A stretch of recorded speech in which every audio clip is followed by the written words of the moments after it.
reader.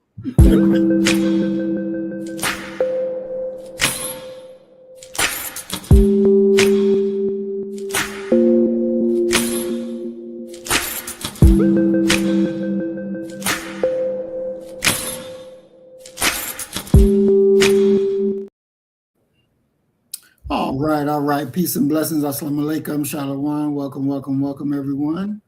We are live, and our topic today, we're talking about who owns the Panther, the legacy, the lineage, and the battle over revolutionary memory.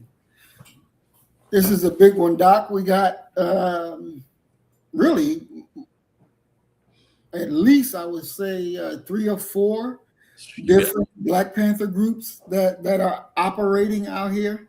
Yeah, I mean, you have what is the equivalent, and this isn't new, the equivalent of that, was it WWE, Battle Royale, everybody battling, trying to reach the belt or something. Yeah. But this isn't new. And so with this, one thing that I think that a lot of regular people that's just thinking they're knowing about revolution, because I didn't even know, throughout us having these programs on the Black Panthers, it really opened my eyes, because I thought they were one thing, and then after having the programs with you, I see them totally different. Yeah. And I think a lot of our people misunderstand who the Black Panthers really were, what they were really about, and definitely their way of looking at the world. I think a lot of our people are confused because they see the black beret, they see the dressing in the black leather, they see the guns. They think that they were really, black first. Them brothers look good. Good. I mean, most people fail to realize that even the Panther uniform is it flows from one of the Panther leaders. I want to say it was Bobby Seale, who had seen the film, and there were some French revolutionaries that were in the film, and he thought that their dress was sharp, and that's where you get that beret, leather jacket, and that powder blue shirt. Yeah. Wow. And then when we're looking at, so let me ask you this first, Doc. What is the DNA? What makes up the DNA of a group? Oh, wow. I would argue that it's equal parts the ideology of founders, and we definitely see that with Huey P. Newton and Bobby Seale.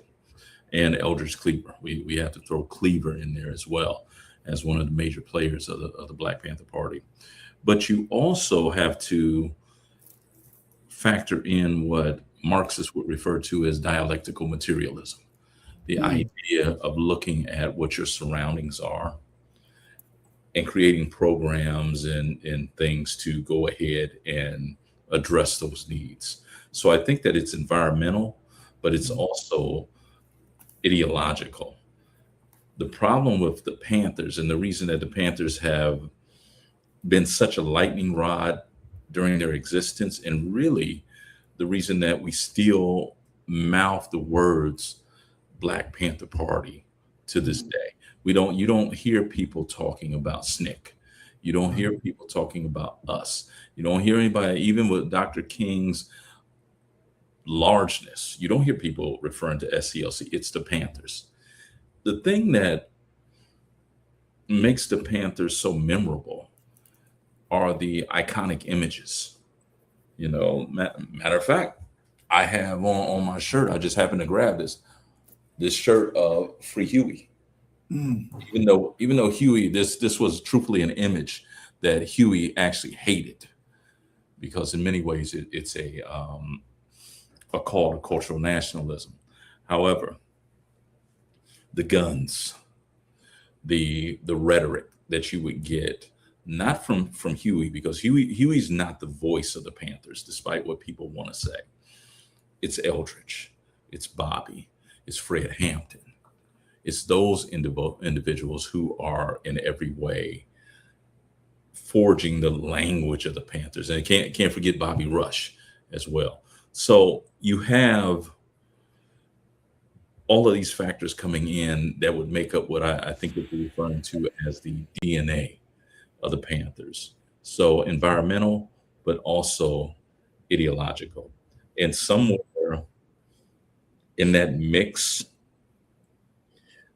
the Panthers got lost, and who they are got lost. And we've had these what I would refer to as these very monster, almost Frankenstein articulations of the Panthers that often fail to really reflect what the original Black Panther Party for Self-Defense, Oakland, California, October 15th, 1966, created. Now, Doc, I said in the opening that I wouldn't consider them to be Black first. I would definitely consider them to be, the rainbow first, all peoples, all colors, all that. That's who I would consider them to be. What would you consider them? I would consider them to be a organization that was Black first, but willing to achieve the goals of being Black first by not being racially exclusive. They're willing to work with anyone, and it makes sense. They're willing to work with anyone who's working to bring down inequality. They're willing to work with people who are like-minded politically. Huey P. Newton is very, very, very, very, very clear on this point of interracial alliances. Huey says that the resistance, the hesitation for Black leaders, Black groups to forge alliances with white groups, red groups, yellow groups, brown groups, whoever it is in actuality one of the signs of a mental insecurity or inferiority. Because there is in your mind somewhere that forging an alliance with white folk who you must think are superior is going to derail or compromise your group's position. Huey says, form the alliance and work together if you're going the same way. But the moment that they need to go left and it's best for you and your people to go right, the alliance, the coalition is now dead. You have to have the courage to go your own way, to have your own agenda, your own ideology, your own political priorities, and stand on it. And don't allow anyone to cause you to compromise it. And we've seen that be a mistake with Black groups who have tried to forge a coalition or an alliance with better funded white groups, only to be absorbed. You're not 50-50 partners. You're absorbed by them. You will speak when they allow you to get to the mic. Your agenda is going to have to be, in many ways, sometimes abandoned, unless there's some moments where they actually coexist in favor of the larger, more dominant group. That's one of the problems that we have. We have to have our own organizations that can stand on its own, regardless of who we forge an alliance with or not. So I would definitely call them Black first, because they never lost sight of liberating and uplifting Black America. I don't care if you're talking about the Panthers. I don't care if you want to extend it to its maximum length and throw in the Black Liberation Army, as being sort of associated with the Panthers. They're working to liberate Black folk. It's just quite simply that their analysis is not a purely racial one. It's one that factors in the realities of capitalism and capitalism in America. Now, a lot of the breakout, and I want to take a second and welcome Tranquil to the program. Peace and blessings, Tranquil. We're glad you're here. And Emerald Jewel, peace and blessings, Queen. We're glad you're here. And we're talking about who owns the Panthers, the legacy, the lineage. and the battle over revolutionary memory. One of the big things, Doc, that got this whole thing started is when the Black Panthers here in Philly, under Paul Birdsong, decided to go out there and protest ICE when the white girl was killed. And, he was, hey, we're here. No matter if you're going up against ICE, then, if ICE coming to get you, we're going to help protect you. Mm-hmm. Now, I find that consistent with what the Black Panthers of yesterday would have done. I don't see no problem with that. I do understand that as Black people here, a lot of us don't agree with that stand that, you should go out there and fight for the Mexican, fight for the Somali, fight for this person, fight for that person. You should fight for only Black folks. Mm-hmm. But Paul's thing is, no, we're going to fight for any oppressed people that's out there, that's getting hurt, that's done wrong by ICE. I find that to be in lockstep with what the Panthers of yesterday believed. Yes. I mean, he is what you would, and I don't know this brother, but just from what you said, he's an internationalist. Yeah. And that's what the Panthers were from almost from their genesis. They're internationalists. Mm-hmm. Many people have erroneously plopped the Panthers down within a Black leadership and protest tradition where they don't necessarily always fit. They're talking about it, and go back and read what they read. They're reading Mao Zedong. They're reading Che Guevara. They're reading Fidel. Okay, they're going to communist nations and meeting with communist leaders. So the idea that they believe that if they topple or if they uplift Black folk in America, that the job is done. No, they're fighting oppression everywhere it appears. The problem that you have there is so many of our people are historically illiterate, number one. But number two, it is hard to be Black in America. And so what's the great saying? Charity begins at home. Right. We want to get our home straightened out. And you have, and we had our little dust up with some of the more ignorant followers that we have when I took Malcolm to task for the idea of the house Negro, field Negro analogy.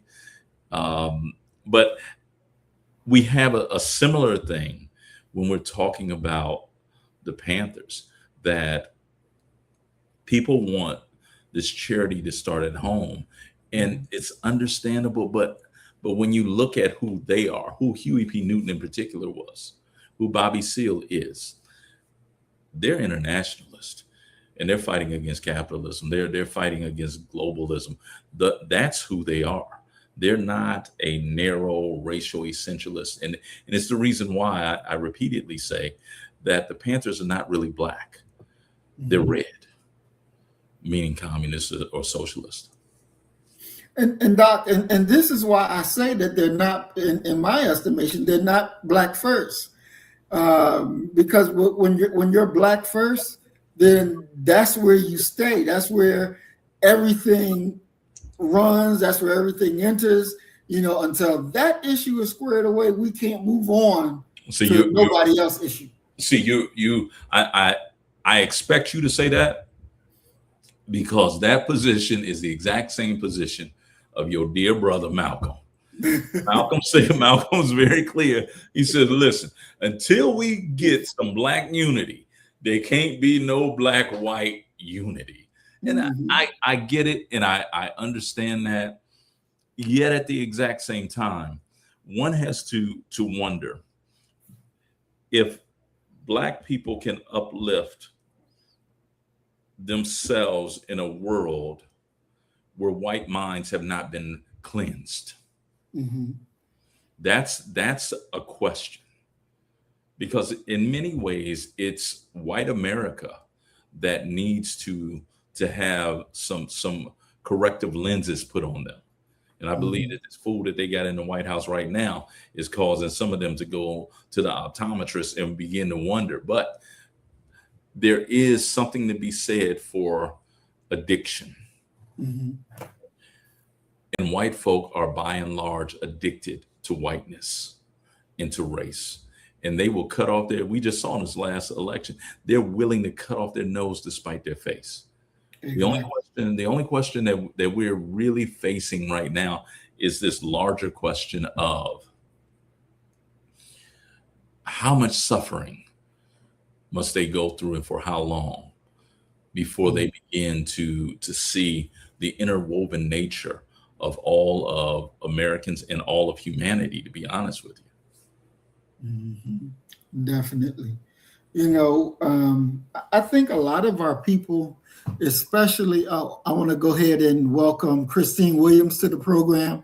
Peace Welcome. and blessings, Queen. We're glad you're here. And Matt, 285, peace and blessings, bro. We're glad you're here as well. You know,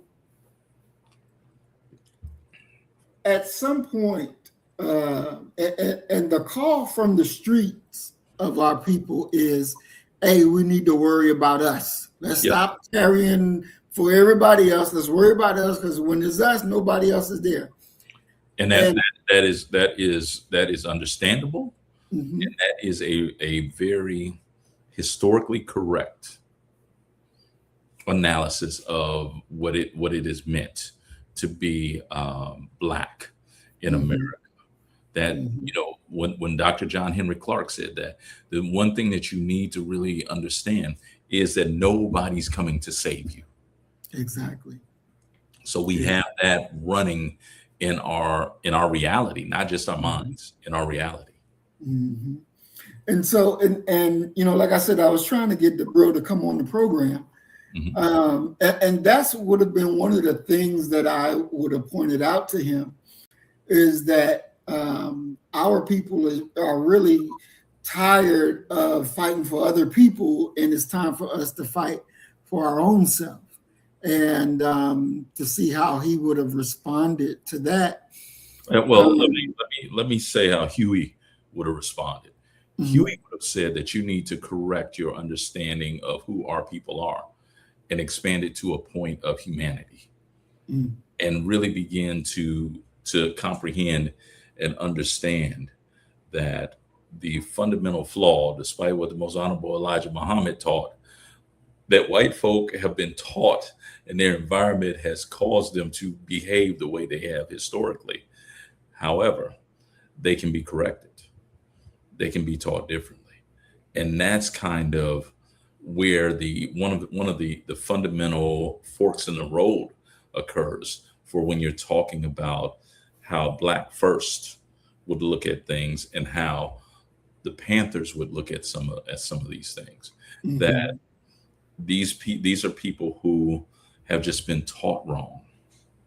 We have mhm, people who have to divest from their addiction to whiteness, because mhm, in many ways, when you look at the behavior, the thoughts of non-white people in America, it's difficult to come up with any single moment that is not a reaction to how white folk have hoarded power and misused power.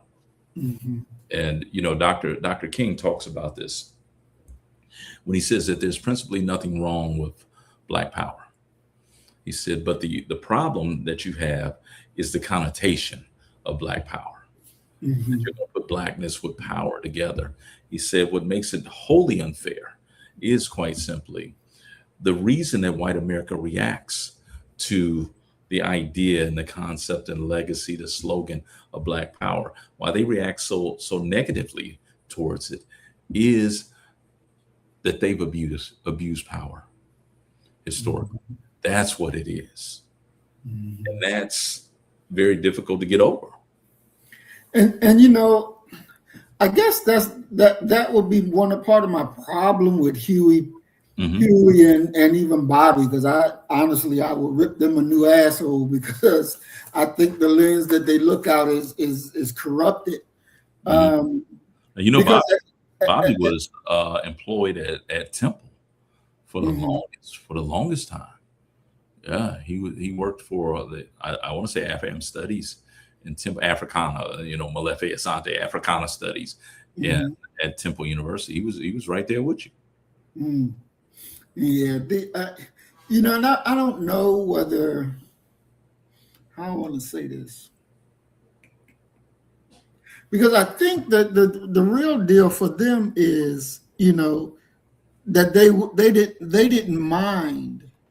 And I don't know whether they grew up in the North or the South or whatever, but I know over in Cali, Who California, they were, who you who know, Bobby and and Huey. Huey, right? Huey's from, and ironically, well, I told you I had to go to a funeral in Louisiana. I for the first time in my life, I actually made it to Monroe, Louisiana. That's where Mm, he's from. But there's nothing in Monroe that honors Huey. You would, mm, he was a child when he left there, but Huey's from Monroe. Bobby's from outside of Dallas, Texas. Eldridge is from Arkansas. Geronimo Geronimo Jajaga. Geronimo is from Louisiana, close to New Orleans, in that region right there. When you look at the Panther leadership that's on the West Coast, these are all children who have migrated west. Geronimo being the only exception, because Geronimo was in his 20s when he went out to Cali.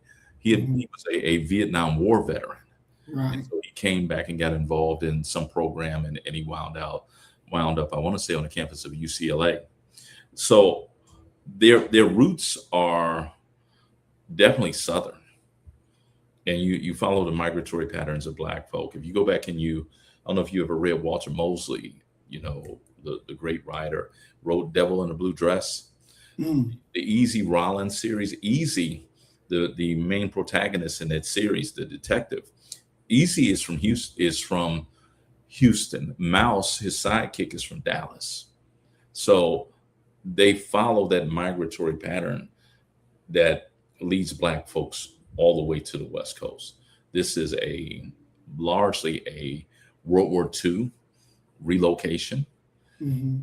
as a result of the bombing of Pearl Harbor. It opens up jobs for Black folk there.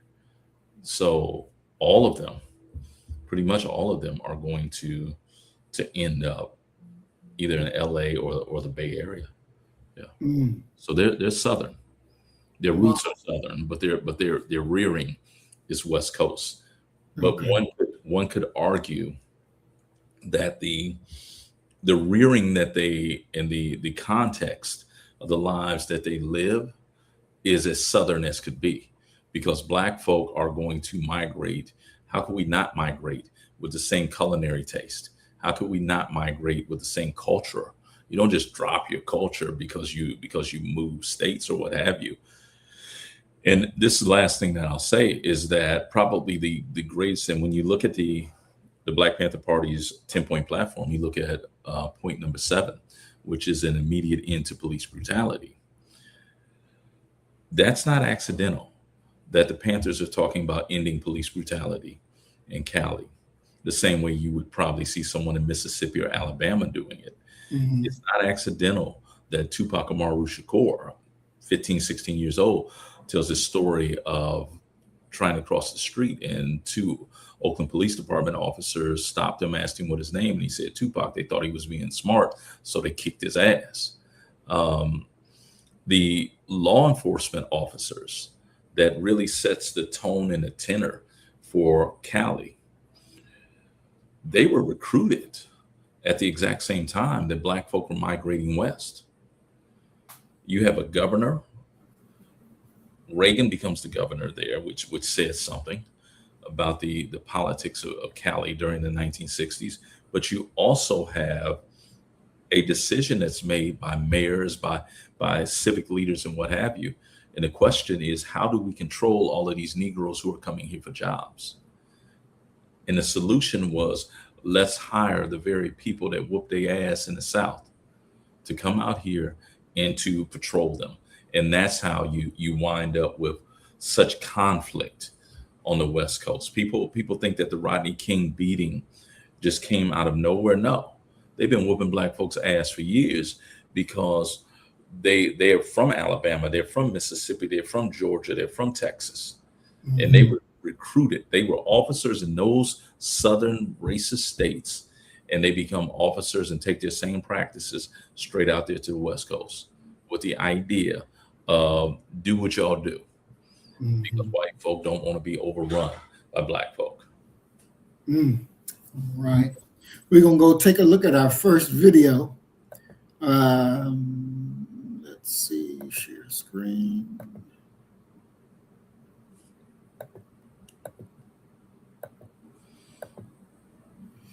And we'll come back and discuss this. Who do you think that who do you think our leaders are? Aaron Dixon is an original Black Panther, right? The window, safe line repair, safe line replace. That's what's gonna happen. They touch me. When are Black people gonna stop fighting for Black immigrants who does not respect us and our lineage? America is so desperate for us to get involved in this ICE fight. Yeah, I'm about to show you the Black Panther group, okay, that they presented that's supposed to.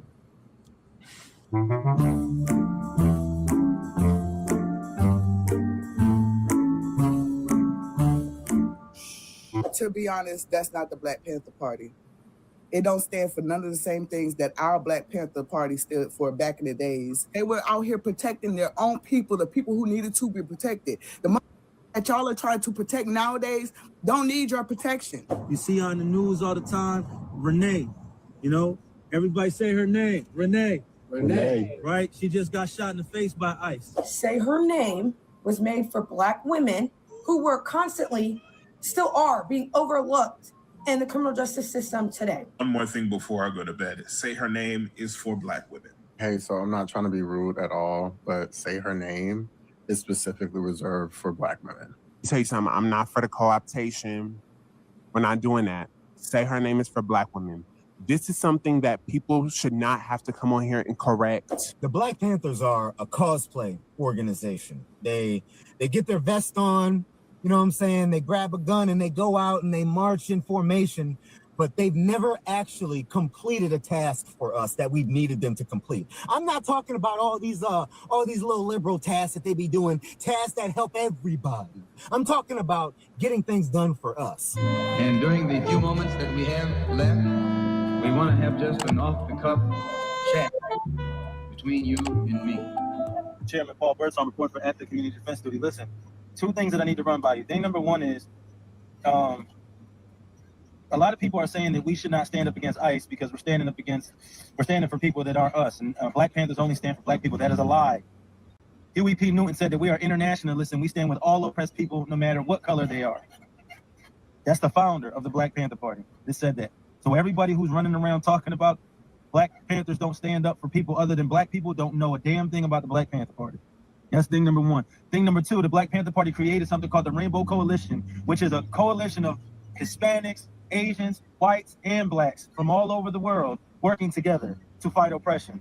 Again, Black Panther stood with the Mexicans, stood with the Puerto Ricans and the Dominicans, stood with the Japanese, the Vietnamese. We actually, the Black Panthers did a whole campaign to end the Vietnam War because they stood with Vietnam. So for you guys who are talking all of this gibberish about, oh, you guys aren't following traditions of the original, who do you think our leaders are? Aaron Dixon is an original Black Panther, right? Aaron Dixon is an original Black Panther who walked with Huey Newton. That's our leadership. And Billy J. Brooks, that was Fred Hampton's right-hand man. So you guys you sound stupid, you know, to be honest. You sound like you don't really know what you're talking about. Doing a lot of hooting and hollering and don't really know what you're talking about. If you watch Huey Newton's speech, he specifically says, we are not Black nationalists. We are internationalists. And we stand with all oppressed people across the globe, no matter what your ethnicity is. Come on, man. Y'all don't know what you're talking about. You telling us what we're supposed to be doing as Black Panthers, and you don't know the first thing about a Black Panther. All power to the people, though. I saw this video. I'm going to play the video so y'all can hear some stuff off this clip because I got some shit to say. So y'all know the Black Panther Party, right? The new and approved Black Panther Party. To be honest, that's not the Black Panther Party. It don't stand for none of the same things that our Black Panther Party stood for back in the days. They basically mixed race now. There's a whole bunch of different races in the Black Panther Party. It should no longer be called the Black Panther Party if there's more than just one race in there. Y'all got Asians, y'all got mixed people. The dude that runs it looks like he's mixed. But listen to this shit here, because I totally disagree with everything this man just said. Just listen. Agent ever run up on me, I guarantee you that when I put a hole in their chest the size of a window, safe line repair, safe line replace, that's what's gonna happen. They touch me. Unarmed woman was killed by ICE. If you think He's talking about the white lady. Brutalize the people while we're standing here, fuck around and find out. Our interactions with the police and ICE, and we hold them accountable. Y'all protecting the wrong people. Control the community and we hold them accountable. The Black Panther Party for self-defense, we're the same Panther Party from back in the day. No, you're not. No, you're not. No, you're not. Because the Black Panther Party back in the days was all black, copper-colored people. Hold on. Let me pause this real quick. The Black Panther Party back in the days was all copper-colored people. They were out here protecting their own people, the people who needed to be protected. The mother that y'all are trying to protect nowadays don't need your protection. The Black Panther Party was never meant for us to protect everybody else. It was meant for us to protect ourselves because they weren't protecting us. So the Black Panther Party today needs to change their name because they're not the Black Panther Party. Forces threatening the lives of federal police. Here are the Black Panthers. I put a hole in their chest the size of a window. We're a little more aggressive now, you dig? No ICE agent ever run up on me. I guarantee you that when I put a hole in their chest the size of a window, safe line repair, safe line replace, that's what's gonna happen. They touch me. Unarmed woman was killed by ICE. If you think you're about to come and brutalize the people while we're standing here, fuck around and find out. Our interactions with the police and ICE, and we hold them accountable. We hold them accountable. We patrol the community and we hold them accountable. The Black Panther Party for self-defense, we're the same Panther Party from back in the day, but we're a little more aggressive now, you dig? Carry bigger guns and we don't take no shit. Places where there are a lot of immigrants at, I think that the community around them needs to take special care to them and needs to start escorting them to and from everywhere to make sure that they're safe. Because them ICE agents ain't gonna act like that if it's a bunch of people standing outside with assault rifles and shotguns. It's a semi-automatic shotgun. That means them shotgun shells that shoot out of a pump, they shoot them rapidly. If you are going to legally arm yourself with something bigger than what they got. Those who serve in the public, they should be fearful of the public. They should be fearful that the public is going to be dissatisfied with their job that they're doing, not feeling like they're tyrants, not feeling like they're bullies because they got guns and body armor and walkie-talkies. That makes them immune to whatever the people would do. I think you want to correct the ideology of the pig and the mentality of the slave catcher. You meet them with equal force. All power to the motherfucking people. No power to the pig. So I just saw a video of a black brother. I don't know where he's at. He was heavily armed with an automatic shotgun. And he was representing the Black Panther Party. And his reason for saying that, you know, pretty much in the video is because ICE kills unarmed women, as we all know. And something in my spirit was just like, why, out of all the things that happened since like the 80s, why is the Black Panthers, you know, coming back now because of ICE? And ICE is not really, you know, after black people per se, you feel me? Black Americans, like, shout out my Zos, but you know what I'm saying? And it's just like the dude was like, you know, they coming back more aggressive. And, you know, I'm just making the observation and asking the question, what y'all think about this shit? Like, I think the government is just trying to put them back in play because they want us fighting. Y'all, I don't know what the F is going on. I'm about to show you something.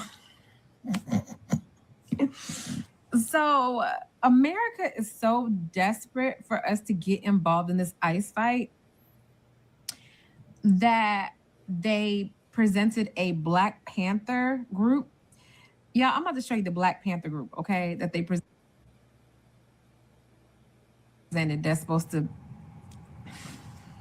And on behalf of the Black Panther Party, well, this cop is a good cop and this cop is a good cop. Once they to the slave catcher patrol, and I take it, they call the police officers now, but their name is slave catcher patrol. That's what they is. That's what they always have been.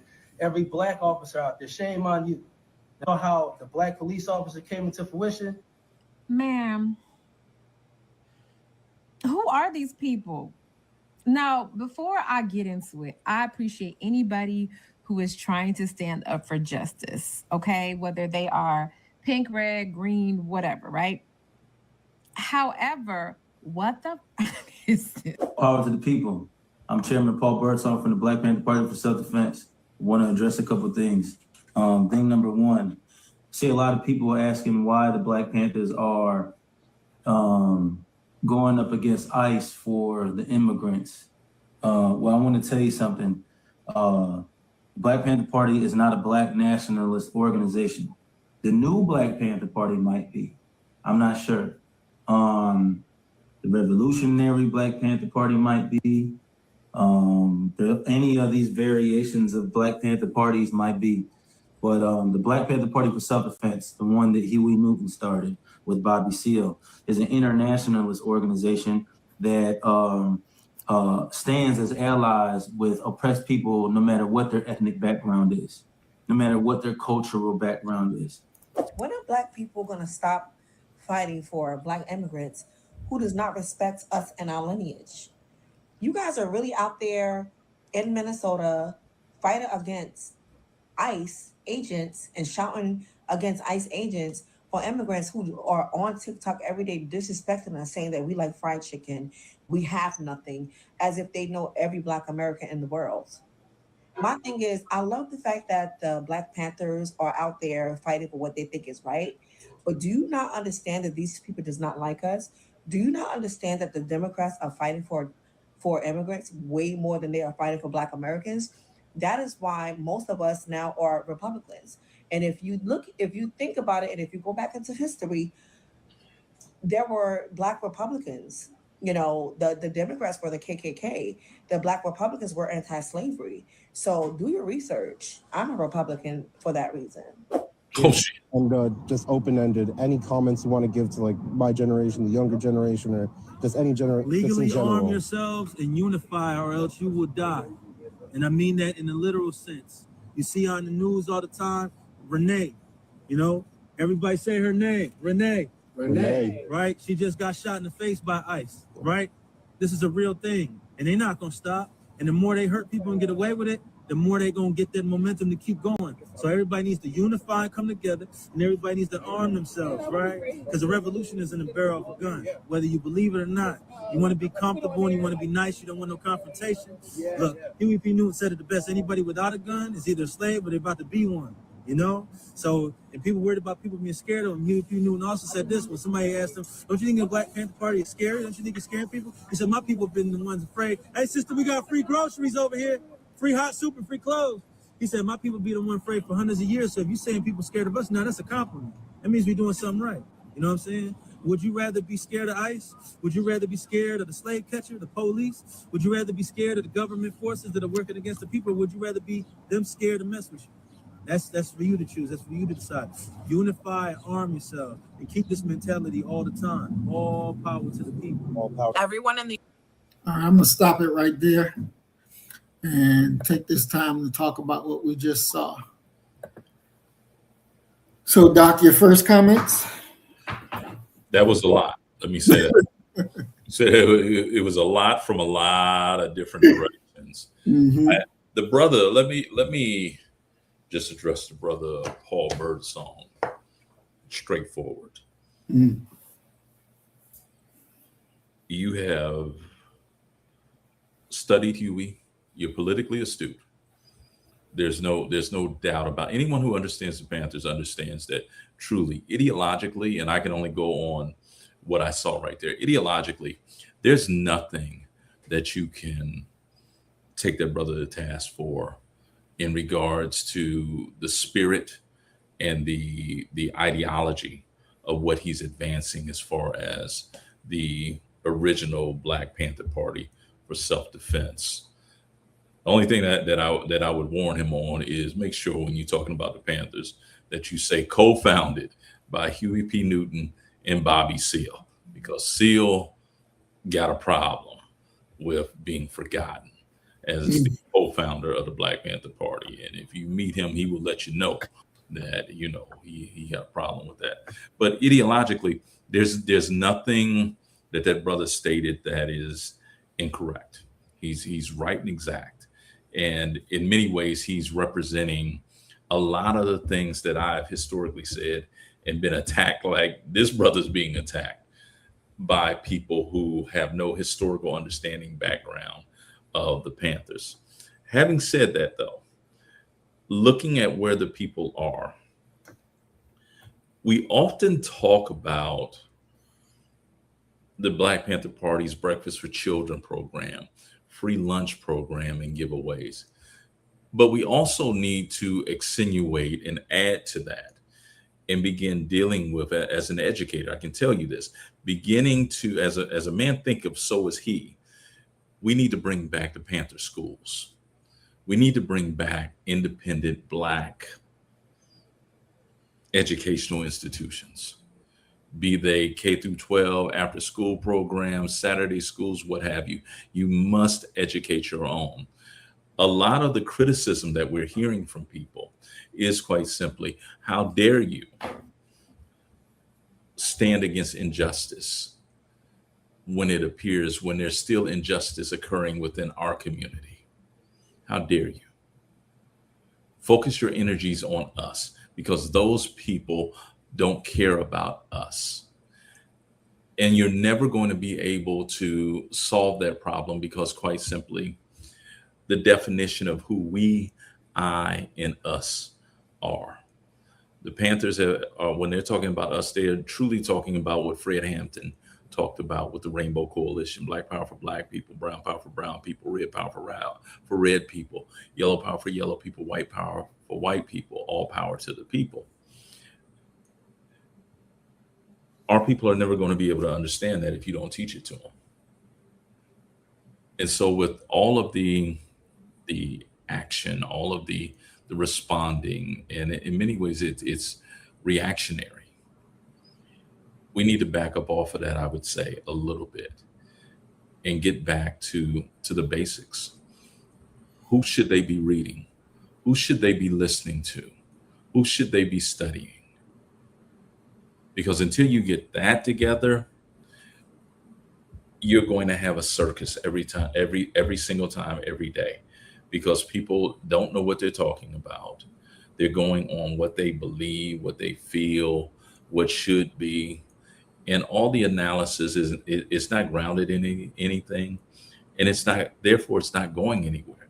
All we're doing is, to be honest with you, wasting enormous amounts of time that we don't have. Definitely. And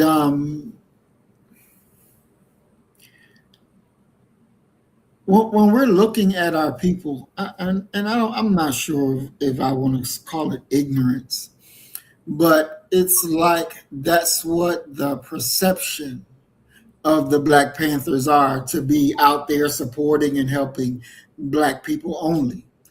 That's the perception, because most people just deal with what they see on the surface. Yeah, but let's they don't take the deep dive. Yeah, but let's be fair to those people that the initial, let's say the initial year and a half of the Panthers, that's what it was. It was the Black Panther Party for self-defense. Huey and Bobby understood that they needed to differentiate themselves from a crowded field of activist organizations.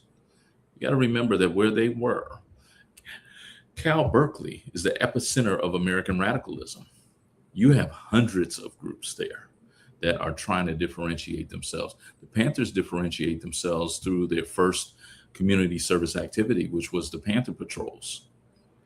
And they're able to show and prove a proof of concept to those who are around. That's their genesis.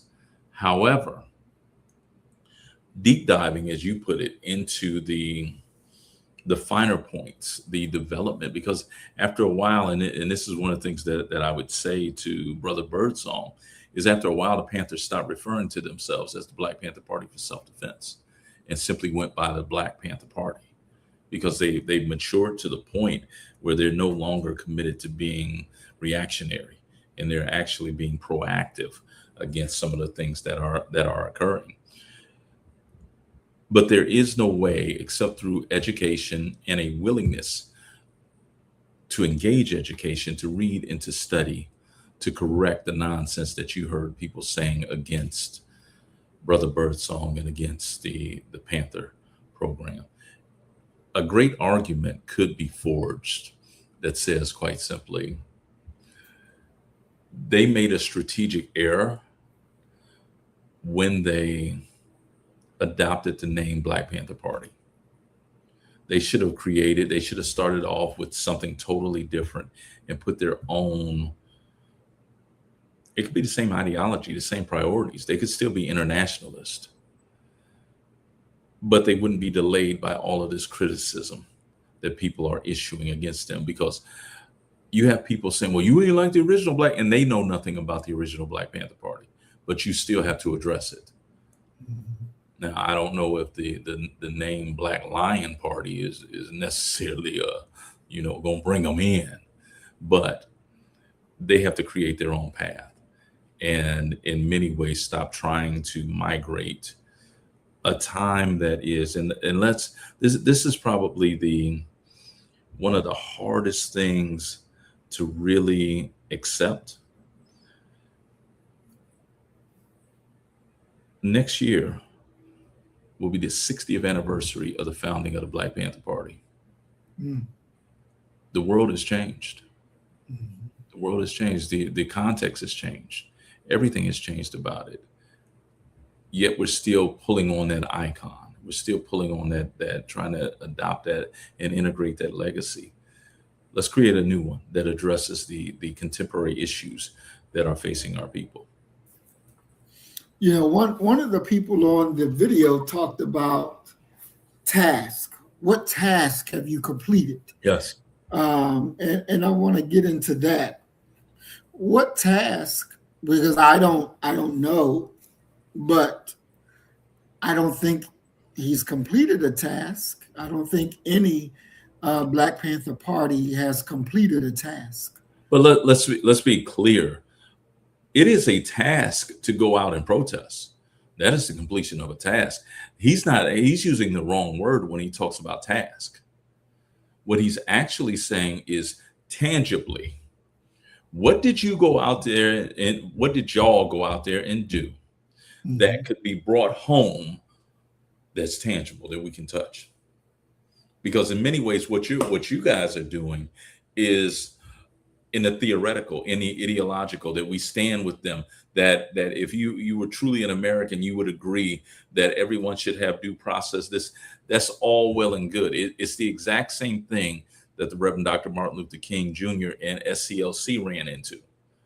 Yeah, you secured the vote. You secured quote unquote equal rights, but I need a job. I need to put a new roof on my house. Tangible things. What are the tangible things that you have accomplished? And the truth of the matter is that those are pretty much non-existent. Pretty much non-existent. And let's just be fair. And I celebrate Black activism around the clock. But as long as you're positioned to react to a shooting of a woman, and there is no Black community program ongoing, because you can do both of those things simultaneously. There is no ongoing program. Where's your freedom school?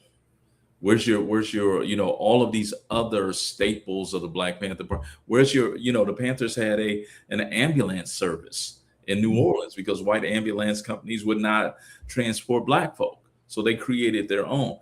Where are those tangible things? Without those, it seems as if you're kind of spitting in the wind and accomplishing nothing. And that's what the people are saying. We have problems in our community that need to be addressed. Can you address them? And every time we don't address them, we in many ways are going to lose support for our people. Period. Definitely. And at one point on another video, he talked about why they're not nationalists and why they're internationalists. And it says that we're not nationalists because nationalists are racist. And, I had an issue with that big time. What's your thoughts on that? That nationalists are racist? I don't believe that a person who emphasizes survival of themselves and their group is necessarily a racist. Me, myself, and you know that my perspective is very close to Huey P. Newton's. I would love to be colorblind in the truest sense of the word. I would love that, to be able to look at fellow working class people as fighters in the same battle against inequality, be it gender, racial, what have you. However, I live in the real world, and I recognize that if I'm not watching white folk, if I don't keep my eye on them, they have a tendency to take all of the meat out the pot and leave us with some water and a couple beans. It's on them to, in many ways, prove to me that they are not racist, that they are not covetous, that they're not still addicted to whiteness.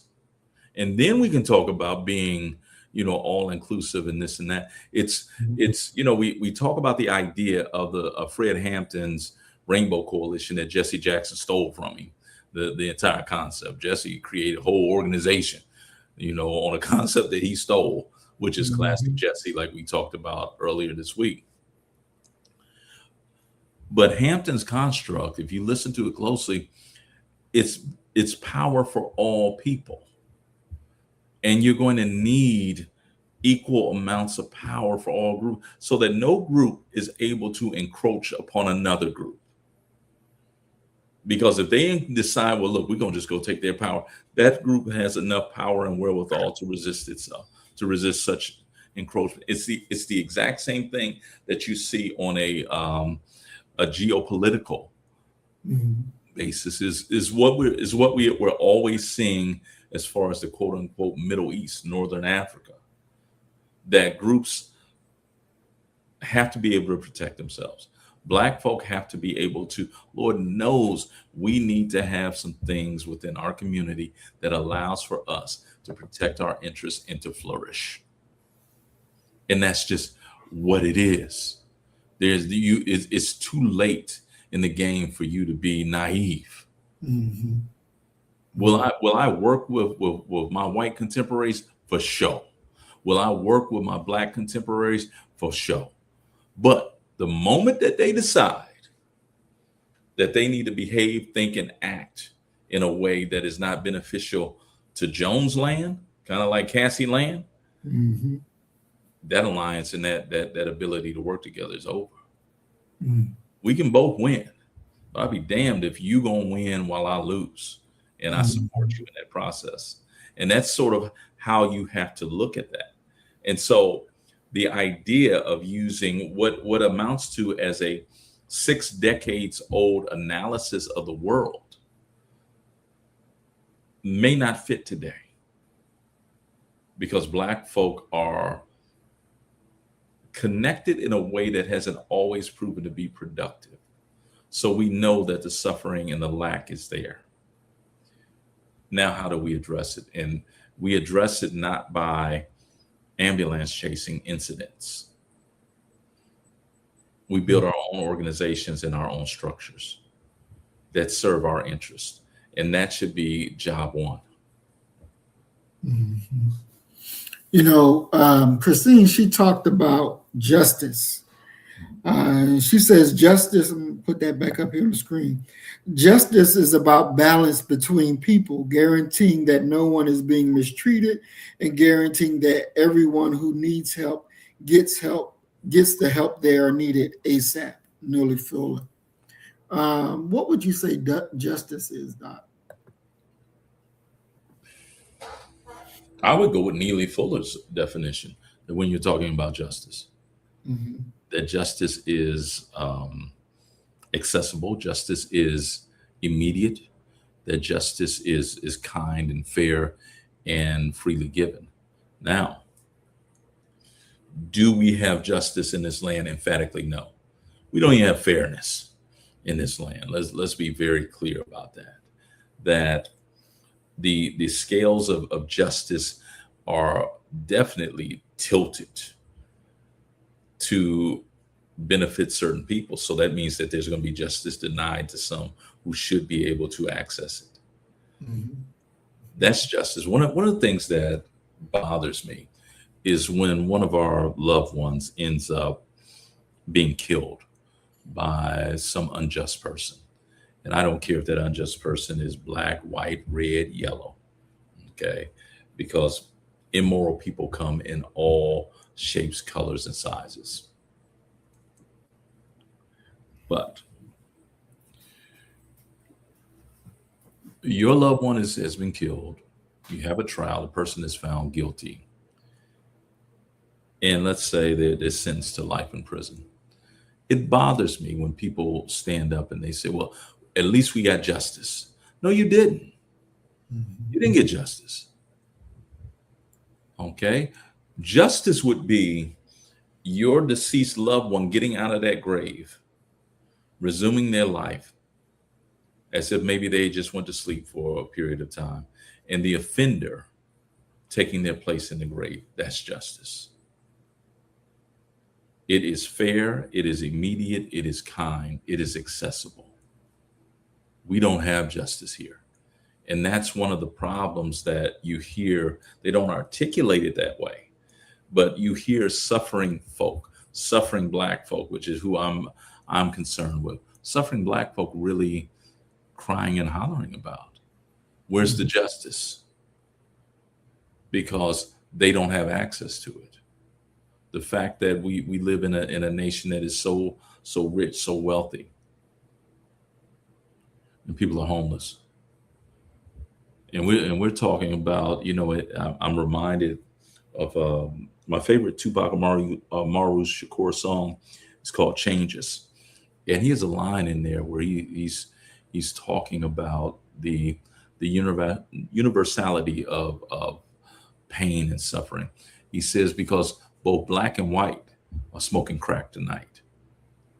And so do I, as a Black man, consider it unfortunate that white folk are smoking crack as well? Yes. But I can't envision a world where I would bypass helping my own, addressing their needs before I run off somewhere else and try to help someone else. That's an issue. And it's one that a group like Birdsong's Black Panther Party is going to have trouble with.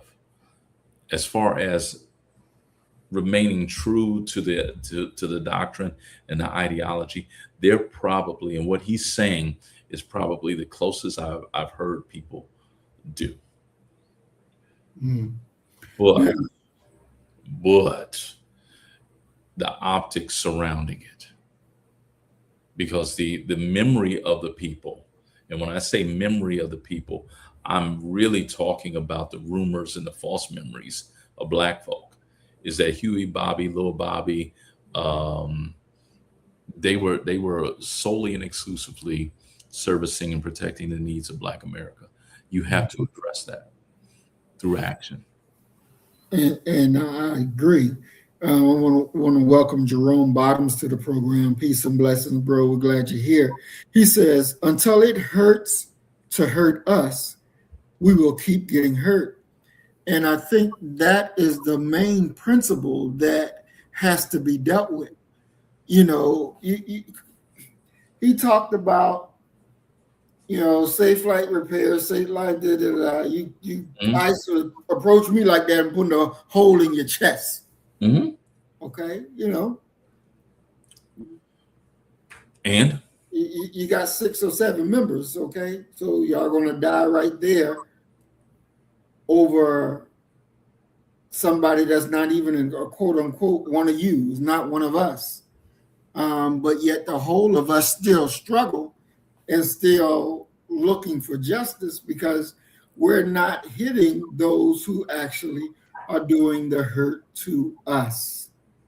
That's the only language that the powers that be understand. When you put that pain on that ass, then that's a totally different thing. Then you'll start to get respected. Then your things will start to change up. It takes me back, Doc, when in New York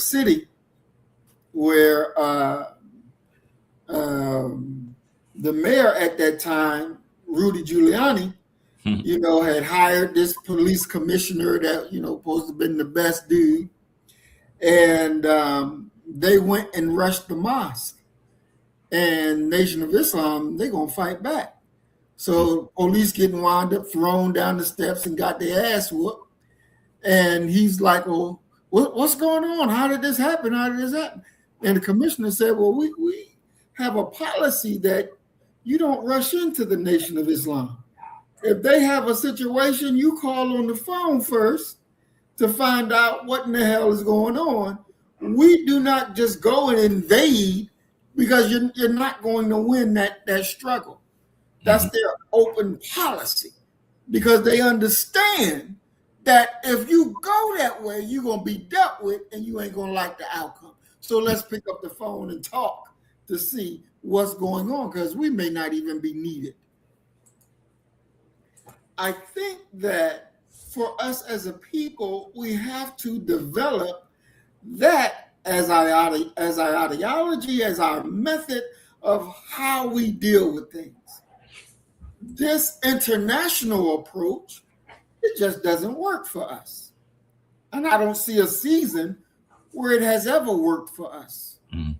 And that's something that has to be dealt with when we're thinking about really affecting change in our spirit of world. Yeah, but see, this is one of the foremost problems with adopting and trying to grandfather in the legacy of the Black Panther Party. You're behaving and you're talking and behaving as if you inherited the Panthers, and you didn't. So the free breakfast program, the free legal aid, the charge for sickle cell anemia testing, all of the things that grew out of the Marxian concept of dialectical materialism, you ain't got none of them. But you got the rhetoric, you got the guns, you got the image, you got all of those things. They have the ability to be somewhat notable because of that legacy. So you're operating as if you are an organization that is 60 years old. A 60-year-old organization has an infrastructure, has some rules of engagement, has some priorities, has some things like that. The Nation of Islam right now is a far cry different from when it began with Master Fard Muhammad and the Honorable Elijah Muhammad. They have matured, they have advanced, they have changed, they have altered. It's in the same spirit, but it's more efficient, it's more powerful. Okay, it is as disciplined. So here you have a situation where you're promoting yourself as, well, we're internationalists. That's understandable for Huey, for Bobby, for Elaine Brown, because we've seen them go to communist China. We've seen them meeting with Fidel Castro. It's not accidental that Cuba becomes kind of the safe haven for Panthers who are running away from incarceration. William Lee Brent, Assata Shakur, the list goes on. Okay. So now you have an organization that is trying to walk in those steps without that infrastructure. So the idea of being internationalist, yeah, that's cool. But prior to Huey and Bobby becoming internationalists, they were patrolling the streets of Oakland with 3 members that grew to 5, grew to 6, grew to 8, grew to 11, 12, 13. They were deeply rooted within the Black community of Oakland and the Bay Area in general. So to come out and say, well, we're internationalists, yeah, ideologically you're correct. But can you really be internationalist without a home base to represent? Because when you look at Israel, they're internationalists, but they have a nation that is behind them. look at any nation that you want to. Look at any major organization. They have a foundation that is behind them. So in many ways, the adoption of the icon and the imagery and the name of the Black Panther Party bolsters you almost as if you're on steroids, but it ain't real. Mhm. And many of the people that are criticizing you are in many ways providing you a very clear idea of start at home. Start at home and deliver and accomplish some of these tasks. Period. Definitely. I want to, Christine talks about free. Go back to that last comment. It's part of the first one. Huh? It's part of the first one. Okay, I was gonna say, well, I thought I saw your boy's name there. I know y'all close. That's your main man. Nah. So she says free, but now if you want the new Black Panthers to help you, you must pay them $300 or more, at least in Houston, Texas. And she drops the name Cornell X and Dr. Candace Matthews. I don't know who Dr. Candace is, but I know Cornell is the fraud. So she's a sister that I'm pretty sure has an attractive sister, has a cowboy hat on every time she's in front of the camera. One of my favorite students of all time. I won't call him my favorite student of all time because I don't want his head to get too big. Nicholas Malone. He had a conflict in a pool hall, and they came and they represented him. And Nick called me. He sent me the news coverage. They was all on the Houston news, right? Nick's laughing into the phone. He was like, "Man, I got a black army behind me." So yeah, I'm familiar with them. So she talks about the money part that you have to pay, for their services. Yeah, and that is and has been for a long time.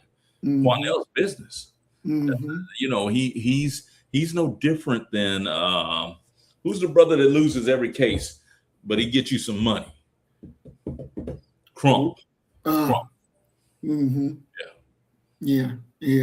And so it's like, and I don't know about back in the day when it came to certain issues of how the organizations were able to do what they do. I knew the Nation of Islam was big, so whenever they needed to do whatever they had to do, they took care of it and done it.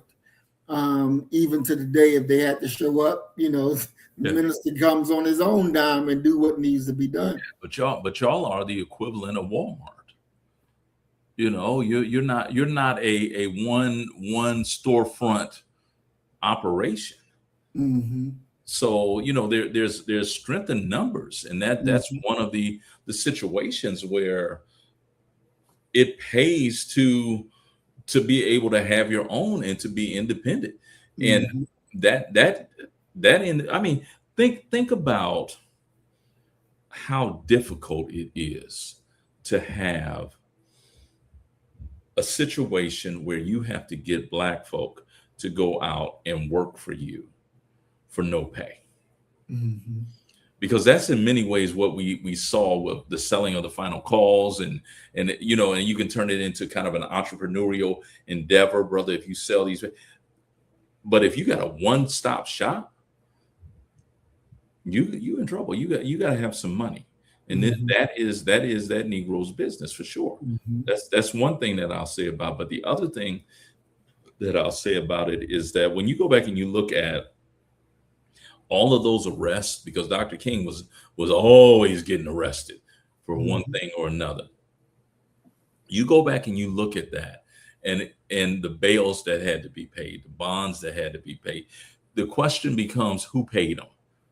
Who had that kind of money that would have been able to pay that?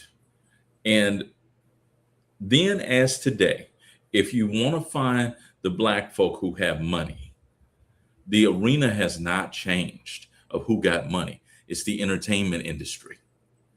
There's an untold story of blues musicians paying a lot of money to the civil rights movement. No one talks about it. And the other population that also gave a lot of money, which I know is, it probably ain't gonna sit very well with you, are the Jews. Mm. They gave a lot of money. The black Jewish relationship was one that was very strong until the Alan Baki case. Once the Alan Baki case happened, you saw the black and Jewish relationship in many ways dissipate. No, well, explain people what is the Baki case? What is that? Oh, it was the challenge to affirmative action that it happened in the state of California system where a Jewish gentleman, he sued on the grounds that affirmative action was discriminatory. He was Baki, he was Jewish. That affirmative action was discriminatory, and in I think it was it's not Eleanor Holmes Norton. I can see the sister. She's a small Mary Frances Berry. She says this. She said that in our zeal to include Black people, we failed to recognize that we were excluding some other people. And Baki sues. Baki ends up winning that case. And the state of California is able to continue using race as a plus factor, but things would never be the same between Black folk and Jewish people, because many Black folk were offended by that and said that the Jews had actually abandoned us, that they were the ones whose history closest mirrored ours as far as the transatlantic slave trade and the Jewish Holocaust experience under the Nazis and Adolf Hitler. That alliance broke apart. And then who really caused the separation is Minister Farrakhan, when he began to drag Jews in public. That was major. And of course, we can't forget the commentary by Jesse Jackson, where he referred to New York City as Jaime Town. Mm-hmm. Definitely. She also says that I can understand if people want to donate, but to refuse the very people who you claim to want to help is a problem to me. Most of the people who need help are poor and at the poverty level. And that's very true. That's very true. It's very true. And one is left with no other conclusion than to say that oftentimes figures like Juan LX operate from the ethos that the best thing they can do for the poor is not to become one of them. Mm-hmm. And they want to be paid for what they deem to be their services. It's a business for him. It's an ambulance chasing, race hustling business. Now, we talked about the legacy of the Panthers. Mm-hmm. And when it comes to their family members, talking about the girl named Myesha, which is Huey's niece. What's your thoughts on that? Does she have a leg to stand on to say? As far as what? Say whether who can be a Black Panther, who can use that name, that legacy. What's your thoughts on that? I mean, if you want to give her authority, she do. But the Panther name, the Panther icon, the Panther imagery dates all the way back to World War I. I just think that individuals who are trying to adopt the Black Panther name and persona are kind of on shaky ground, because truly you're not members of the Black Panther Party. And we hear the name Aaron Dixon bannered around quite a bit as if he's the overlord of the Panthers and who can be a Panther and who can't be a Panther. For me, it just it reeks of a continuation of something one of my students, DeMarcus Hamilton, said to me, and he said, "Negroes sure know how to waste some time, don't they?"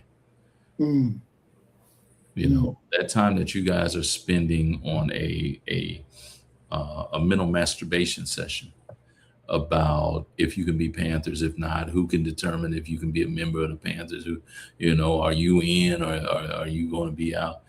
That's time that could have been spent building a freedom school, developing curriculum, reading, studying, truly servicing your people and your community. But those thoughts are often fleeting for our people. So, I mean, if you want to make her the overlord of Pantherland, then I guess she can determine. But if you're more reasonable minded and you want to just help the people, create an organization under your own name and cut through all the stuff and quit, quit, as the one brother put it, cosplaying, which I don't think that they're necessarily doing, but I understand what he meant. But the Panthers are, that was almost 60 years ago, man. If you were 20 when you joined the Black Panther Party, and the majority of them were 20 and below, you're going to be 80 next year. And we're still talking about it. We're still attempting to seize their legacy. There's something that is, the times have changed and we need to move in a different way. Is there and real quickly, who is this Aaron Dixon? He was a rank and file Panther member. Wasn't no leadership guy. He wasn't Huey, Bobby, Fred. You ain't never seen no T-shirt with Huey, Fred, Bobby, and Aaron. He's a Panther who wrote a book, and that is kind of the ticket now for importance. Geronimo Pratt, he wrote a book. He had a book written about his experience. He didn't actually write that book, and for a while it was about Geronimo Jajaga. And of course, Geronimo's attorney that defended unsuccessfully at first, but eventually got him released, was none other than Johnny Cochran. And so, we're going to look at this video from the niece, Myesha, and see. This is Huey's niece. Yes. Let's check this out.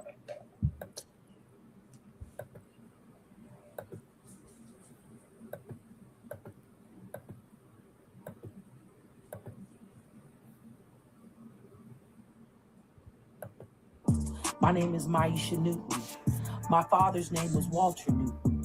He was the brother of Huey P, who started the Black Panther Party in Oakland, California. Okay? My handle name is Myesha 415 Newton. I got birth certificate, paperwork, and a whole bunch of Newtons who are ready to listen. This goes out to the Black Panther Party, the new United Black Panther Party, whoever's out there protesting with these Somalians. I'm about to get a cease and desist order against you, and I'm about to sue you because you guys you are not going to defame my uncle's name like that. We're not doing that. See in court. I'm going to try to make this video as calmly as possible. My name is Myesha Newton. My father's name was. Now that we talk about ignorance. Wait a minute. Yeah. I'm laughing because Bobby Seale sued the new Black Panther Party when Khaled's group. He sued them for copyright infringement and all of that. And I told you that I brought Bobby to my school to interview him. He gave us. We had a dinner for the old Panthers and things like that. And he had sued them by then. And so he's up on stage, okay? And there's the sister who was in charge of like our student activities. Her name was Isis McCraw. Isis. Me and Isis are shooting text at each other about how the program is going and things like that. And this was, remember I told you I thought I was going to have to beat Bobby Seale up. And then this is that day, that night when he, when he got upset because people have forgotten who he is, basically. And all they want to talk about is Huey. However, not at the beginning, it was sort of the middle of the speech. The new Black Panther Party walked in.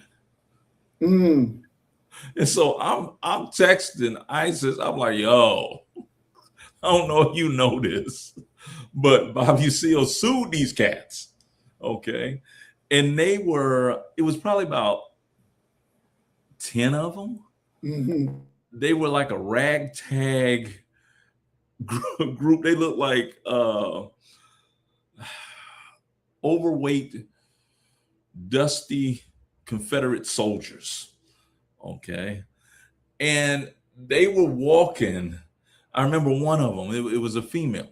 She walked up and down the aisles, okay, with something that looked like a radio, or, you ever seen those things where the people walking and they had those rods and they say that they're trying to find water and the rods across when they find, it looked something like that.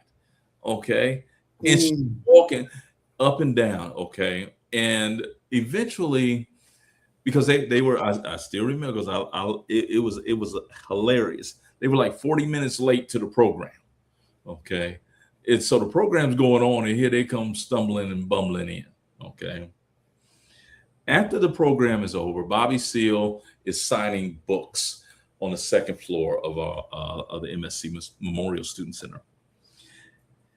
And I wanted him to sign my book. So I give him the book, and he takes it and he said, oh no. He said, this is the original book with all the information in it. And I was like, yeah. He said, man, how long have you had that book? And we had the interview and a little conflict before. And I told him, man, I've had this book since I first learned about the Panthers back in the 80s. He said, they don't print this book anymore. You got like an extra 150 pages of information. So he signs the book and he's handing it to me. And he whispers to me, would you please get the police to get these fools away from me? Because he did not feel comfortable with them, because they didn't position themselves behind him like they FOI, like they actually security. Okay. So now I gotta make a decision. I gotta go get the police to come and get the new Black Panther Party from around the co-founder of the Black Panther Party. And so, I went and got him. I was like, hey, man, look, this, unfortunately, the police was black. And I knew one of them, a brother named Scipio. And I was like, hey, man, this is the situation right here.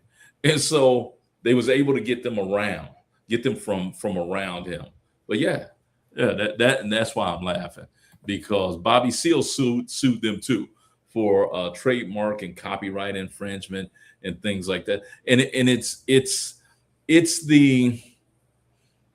a continuation of decades of this, because I guarantee you it was probably 20, 30 years ago, whenever Khaled had his group, when he had his falling out with the Nation of Islam, right? And he goes to Dallas and he forms the new Black Panther Party. That's who it was. Khaled was deceased, unfortunately, by then. But yeah, that's who it was. Boy, I was like, man, if this is our front line, boy, we in trouble right here.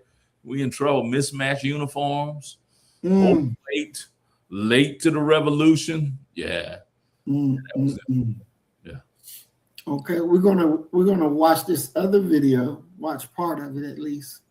Let me share screen.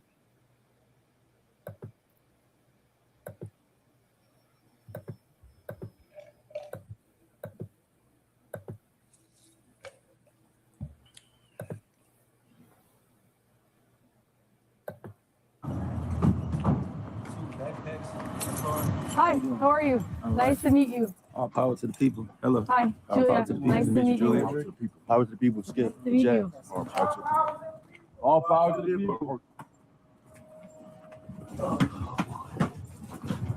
You all ready to come in? Yeah. I'm Chairman Paul Birdsong from the Black Panther Party for Self-Defense. I'm Comrade Jazz. You can call me Skip. Of the Black Panther Party of Self-Defense. We met the Black Panther Party for Self-Defense at their headquarters in Philadelphia. Okay, what's in there? AK-47 and the AR-12. Their popularity has surged in recent weeks, especially following the death in Minneapolis of Renee Nicole Good, killed by an ICE officer. They just killed that lady right there in that car, y'all. This is my response to ICE right here. You know, the United States of America hates this gun. This is a Polish AK-47. What's your message to ICE? Fuck around and find out. Try doing that shit to me. See what happened. Look around. Look around. Look what he's doing to our peoples. No matter what your skin color, you're our peoples. And we're gonna stand right beside our peoples. Every means necessary. And that's what I mean. Black power. All power to the people. The Black Panther Party for Self-Defense draws inspiration from the Black Panther Party founded in 1966 in the United States.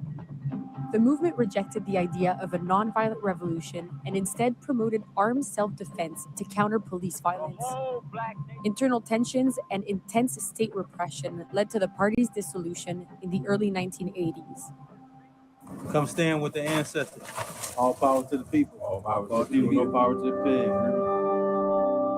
Online, some people question whether Paul Birdsong truly has the legitimacy to carry on the mission of the Black Panthers. Others fear that his approach could spark an escalation of violence. I was in the blood, you know what I'm saying? And I knew eventually the revolution was going to catch up to me, but I ran from it for a long time.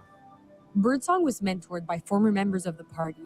They were the ones that allowed him to use their logo and philosophy in a state where open carry of firearms is legal. This is the Black Panther Party for Self-Defense, right? That for self-defense part is the pinnacle thing. You know what I'm saying? Like, you have to attack us first. You throw one shot at me, I'm throwing 30 at you. Okay, You know so it's not even eye for eye. It's like eye for 30 eyes. It's like, no, what it is it's like, At it's all like costs. our training is to make sure that if you do fire a shot at us, you and nobody next to you that has your back has the ability to fire another shot going forward. You know what I'm saying? You are all ready for that, ready to... Straight like that. Straight like that. Get it right.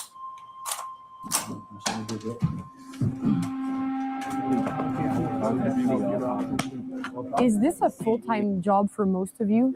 We here every day. Every day? Every day. It's a lifestyle now. 24/7 is a lifestyle. It's a commitment. Commitment. Gotta take an oath. Feel me? Yeah. And for how long will you be doing this? You said for how long will we be doing this? Yeah. Till he died. Mm. My grandpa was a Black Panther back in the day. Feel me? Your grandfather was a Yes, Black Panther? Yes, my grandpa was a Black Panther, yes. I mean, that's why I said it's in my blood, literally. Feel me? Yes. Like it in. We can walk in any hood at any given moment, anytime. They love us, literally. So what's the plan now? We're patrolling. All right. You watch the channel. Like we said, your hood, in a hood near you. Listen, yeah. You know what I'm saying? You guys, it's your first day. So brothers is gonna make you into some lethal ass motherfucking revolutionaries. If you're scared of that, walk away. But if you're ready to step to that car, tired of this shit and you're ready to actually do something about it, we're gonna chisel the fuck out of you. With rising tension around ICE operations in Minneapolis, the Panthers have increased the number of patrols and intensified their recruitment. Their goal is to protect the community against all forms of police violence. During the election campaign, Donald Trump promised to carry out the largest mass deportation in U.S. history. Over the past year, his administration says it has deported more than 605,000 undocumented immigrants. Yeah, that's what I'm talking about, them fucking pigs out here. Yeah, y'all ain't know my fucking boy. Just kidnap them motherfuckers. That shit is illegal. You know what I It mean? shouldn't get you shot over. Yes, the fucking will. And it's wrong because it's like they think they're above the law. They can do what the fuck they want because that's cool. They think they're above the law because Trump's stupid ass. Come on now, how you gonna wage war on your own fucking country? Y'all for being out here doing everything y'all doing for us. Because these cops ain't doing nothing for us. My little cousin almost got raped two nights ago. Where? On the Broad Street line. We'll be on the Broad Street line from now on. I'm sorry I to have appreciate you. Yep. I really appreciate y'all. I've been waiting to see y'all. I heard like y'all been doing what y'all gotta do, and I appreciate y'all very much. Tonight But, yeah. after the patrol, when we start the patrol, we'll go get on the line and write it down in the.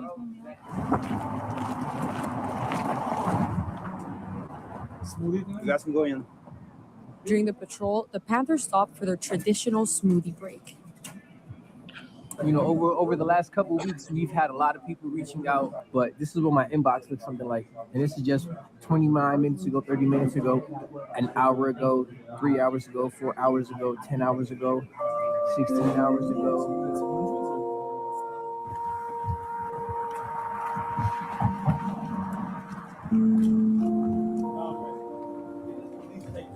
Back at the headquarters, someone hoping to join the Black Panthers was waiting for birdsong. In the short time we spent with the party, this happened at least 5 times. No one's going to be there to protect us. We have to protect ourselves as well as our loved ones.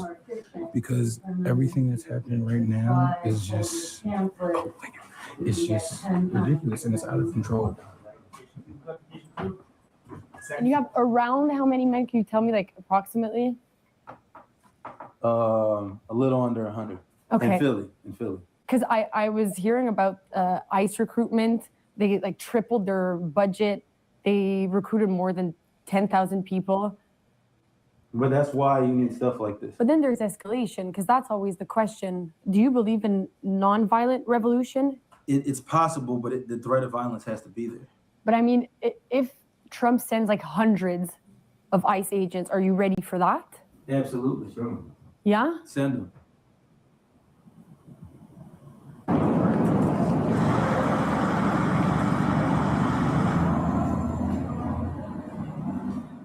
At night, the Panthers patrolled one of the city's main subway lines. Let us do it. Come on. Don't worry about it. Come on. Don't worry about it. Come on.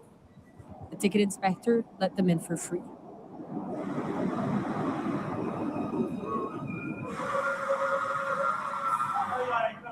Oh, it's you again. You might have to take your ass right back upstairs.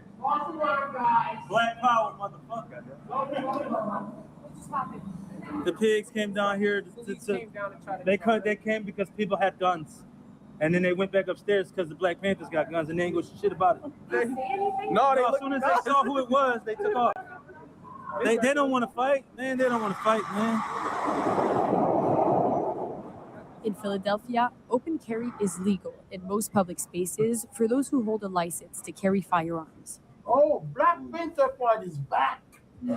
For real. What is you guys' plan? I mean, what is the goal? Black liberation. Black liberation? I thought I was liberated already. Yeah. Well, ICE came on here, like walking on here, because they come on trains. So imagine they came on here looking around and they saw you, and they wanted Aren't you guys afraid that the police is gonna start confronting you guys? The police are afraid of us. Is this legal? The police are terrified of us. What you doing? Yeah, the police are terrified of us. Literally, we make them leave. We make them move. As soon as we approach cops, they take off running.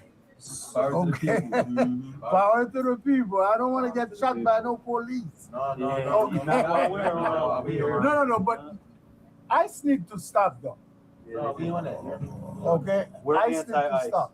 We're fired. All right, cool guys. Thank you. Y'all heard him. He's the chairman, man. He speak for the people that don't have a voice, man. And you know what I mean? He speak facts, man. For the people that don't defend themselves. Y'all see what's going on? All power to the people. All right. Y'all see what's We contacted the city of Philadelphia and its police department for comment on the presence of the Black Panther Party for self-defense on their streets. They did not respond. So far, there have been no major ICE operations in Philadelphia. Meanwhile, the party is gaining momentum and spreading to other cities like Boston and New York. A few days after we left Philadelphia, Paul Birdsong released a video. All power to the people. Birdsong's former mentor and a member of the original Black Panthers, Aaron Dixon, who had supported the use of the Black Panther name, withdrew his support for the group. As a result, the group renamed itself the Black Lion Party for International Solidarity, though its mission and activities remain unchanged.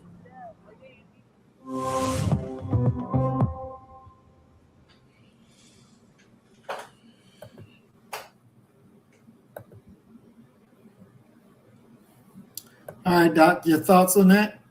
I mean, muddled, contradictory, oftentimes indecipherable thinking.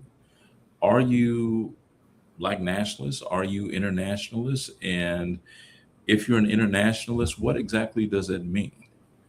What are you just, as I said before, and I know Christine Williams enjoyed this, are you just partaking in mental masturbation sessions where you sit around and it feels good while you're doing it? You can do it with other people if you want to, but from beginning to the end, there was never any intention to produce anything but wasted water.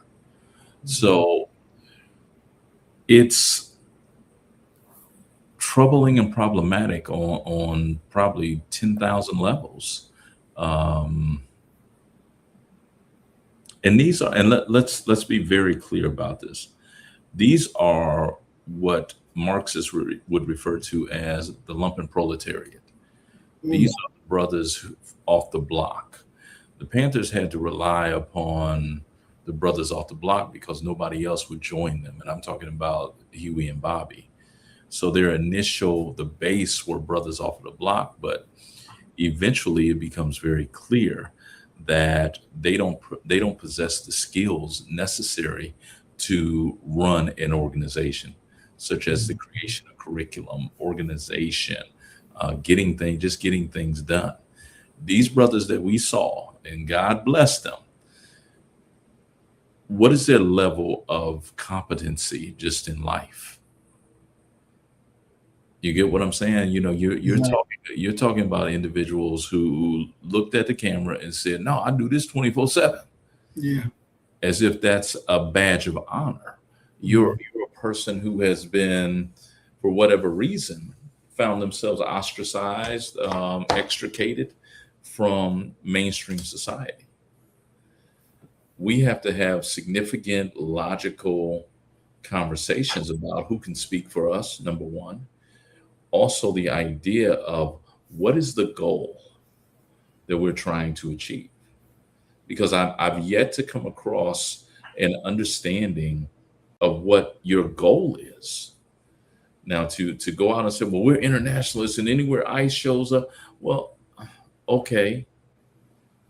But by and large, what are you accomplishing? What are the tangible gains that you're seeking to accomplish? And on what time frame? The idea of a armed revolution, a Black-led armed revolution in America, reeks of Charles Manson's Helter Skelter. That's what Helter Skelter is about. You can't do it alone. And from what we just saw, you don't have a existing program, foundation, infrastructure to be able to get much of anything accomplished beyond cosplaying, carrying guns around and acting big and bad. If one thing is for sure, that when they decide that they're going to come to get you, if they feel that they need to come and get you, ain't gonna be no talking. That's number one. Ain't gonna be no talking. It's gonna be a lot of death and disaster. Yeah. And if you do survive, you'll be locked away somewhere for so long that there will not even be there won't be a release date. You are a part of, regardless of how hard we would like to resist it. You're part of America, and you inherit all of the stuff that America has done in the past. You know, your educational system, the way you look at the world, is coming from America, regardless of how much you try to deprogram yourself. So I didn't see a lot there that would make me say, yeah, that's the Panthers again. No, I don't see it. I don't see the program. Mm-mm. One of the things that really stuck out to me, that they were undisciplined. Even how they were walking down the street, you know, with their weapons, they were not disciplined. If you were to take those brothers and put them day one in FOI training, what's that look like? Damn sure it don't look like that. And honestly speaking, I'm just saying, what would the captains and the commanders in the FOI, what would be the things that they would say, just even on appearance, gait, those types of things? I believe probably they would say, when the devil sees you, he can say that, yeah, we may have your body, but they still have your mind. Yeah. And you know, that just doesn't work. We have to be more disciplined than what they shown. Remember I think they were Panthers, or they were some type of black armed group, some type of gun group, where they went out marching around and one of them shot themselves. Yeah, AFC. Yeah, not fucking around crew. Yeah. Like, goddamn, how you shoot yourself? It just puts you. It takes me to that Black Panther Killmonger moment where Killmonger said, "This is your king." Now you expect for me to believe that's who's coming to save us? Ain't no way. Ain't no way. Christina, she brought up a good point where she talked about, she says, the man on the train said he thought he was already liberated. I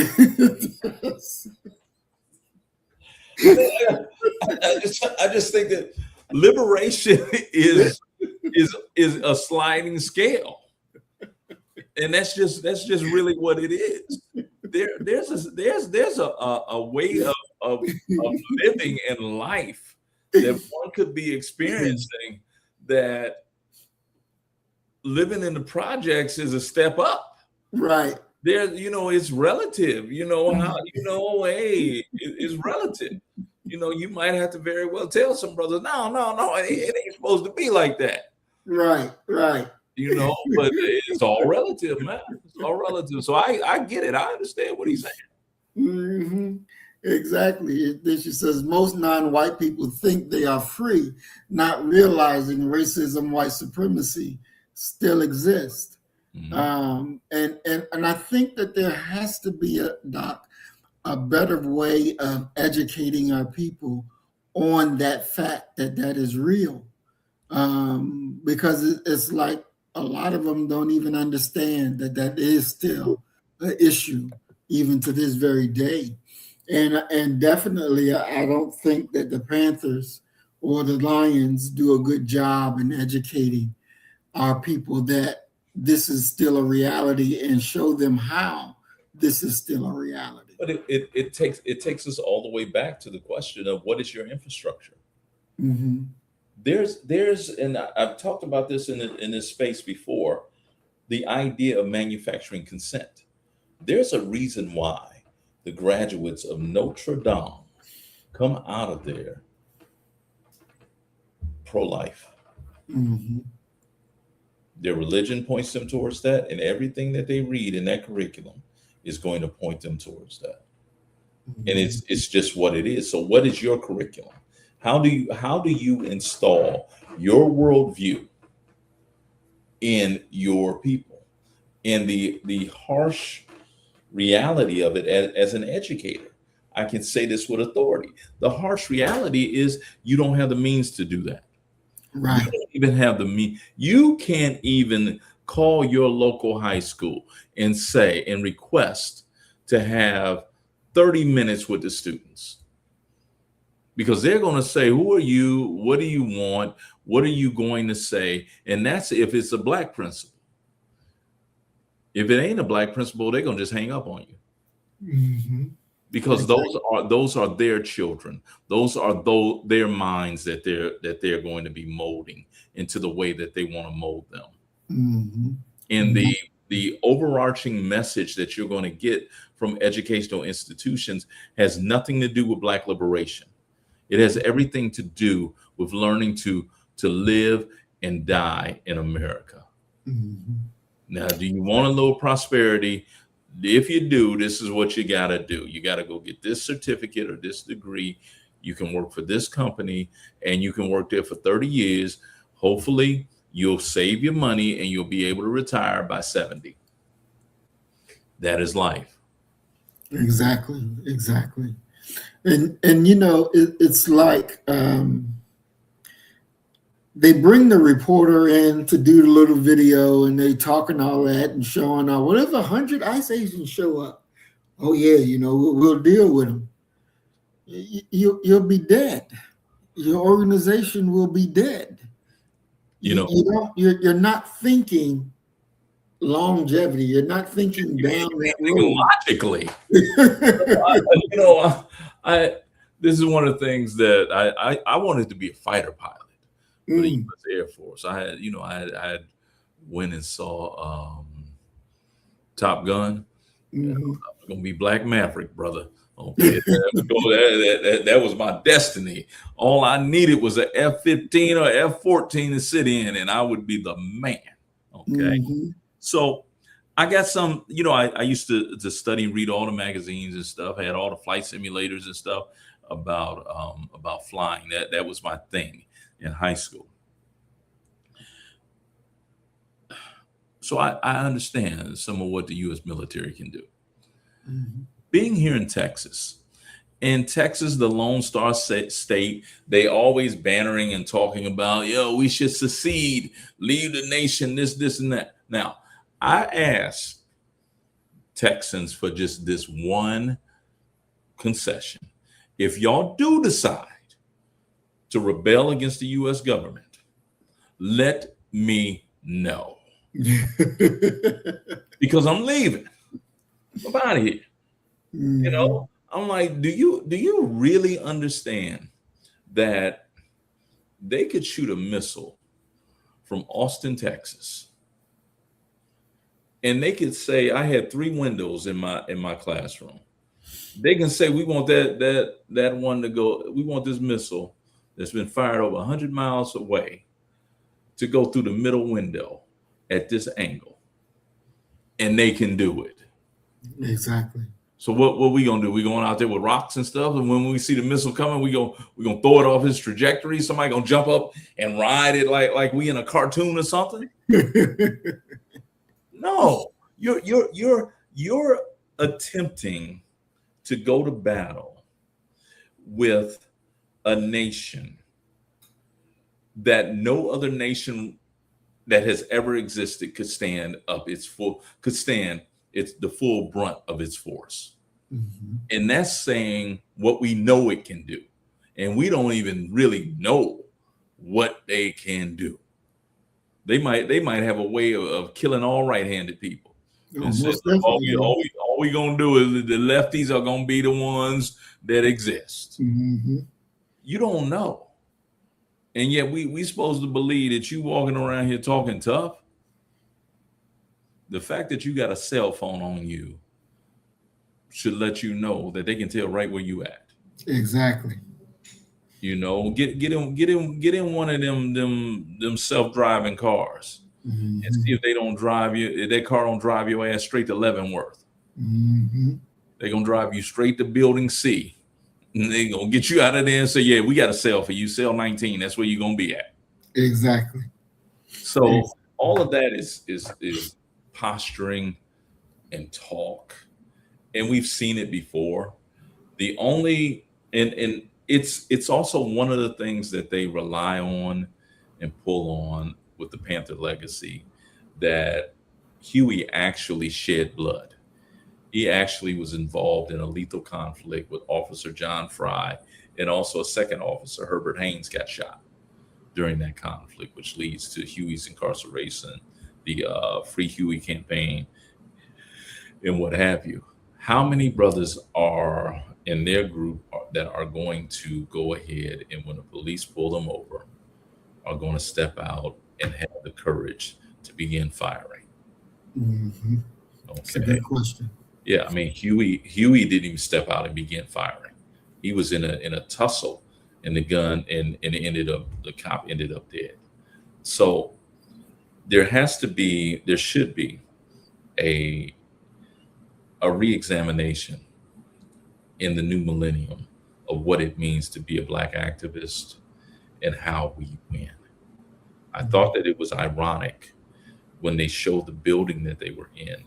The building had a name on it that kind of reminded me of like a nonprofit type of situation.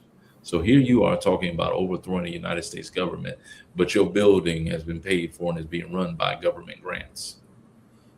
The irony for that goes further for me, because the last thing that was standing of the original Black Panther Party was the community school, and that community school was actually run on government grants.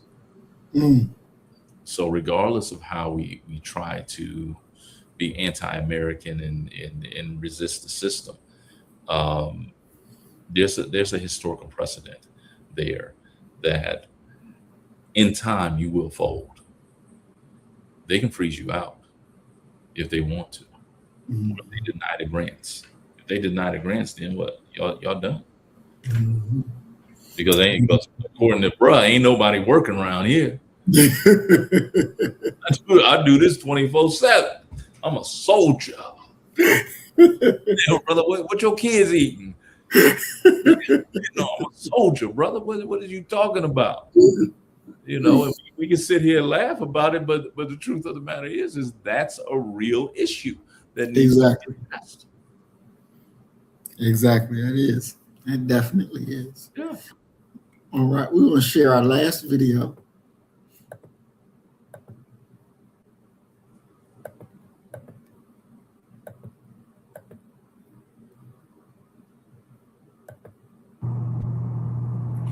All power to the people.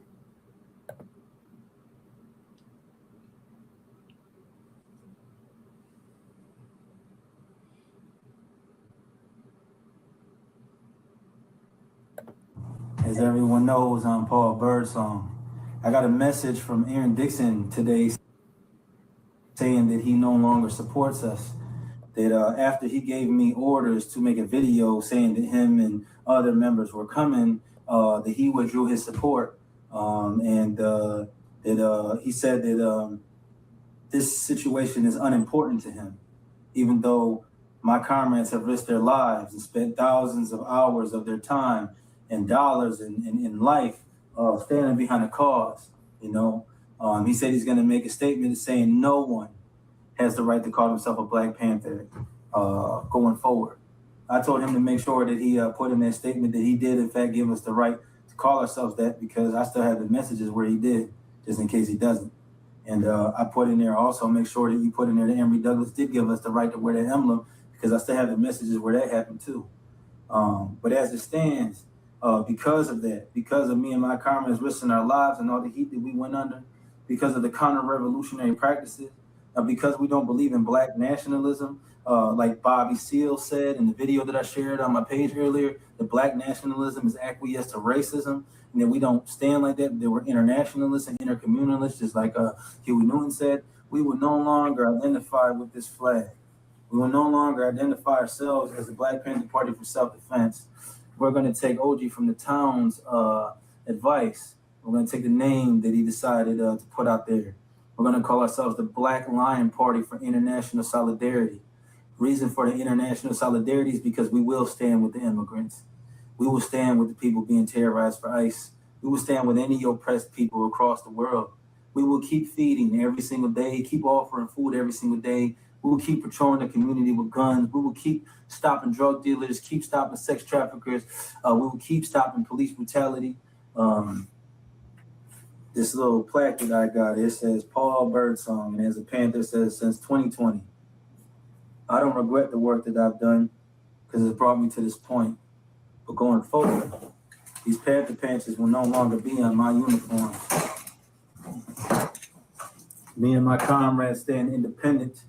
We're willing to work with any organization that stands for the rights of every living person, any organization that stands against imperialism, attacking immigrants. Now, if you're out here raping people and killing people and selling drugs and different stuff like that, yeah, deport them. But those people out there that are just working hard, trying to provide for their families, trying to escape the guerrilla warfare and the cartel warfare that's happening in their countries, to come for that promise of the American dream that the United States of America Incorporated lies about, we feel that they shouldn't be bothered, and we're willing to stand beside them to ensure that they're not. All power to the people. All power to the people. Oh, January 31st, you can still come out. You know, we're willing to sit down and talk about solidarity, sit down and talk about unification, sit down and talk about continuing to work, because ain't nothing stopping this way. All power to the people. All power to the people. Now, would it be crazy if I said that COINTELPRO striked again? See, this is exactly what they want. They want for groups. All right, and I want to show this other quick video really quick.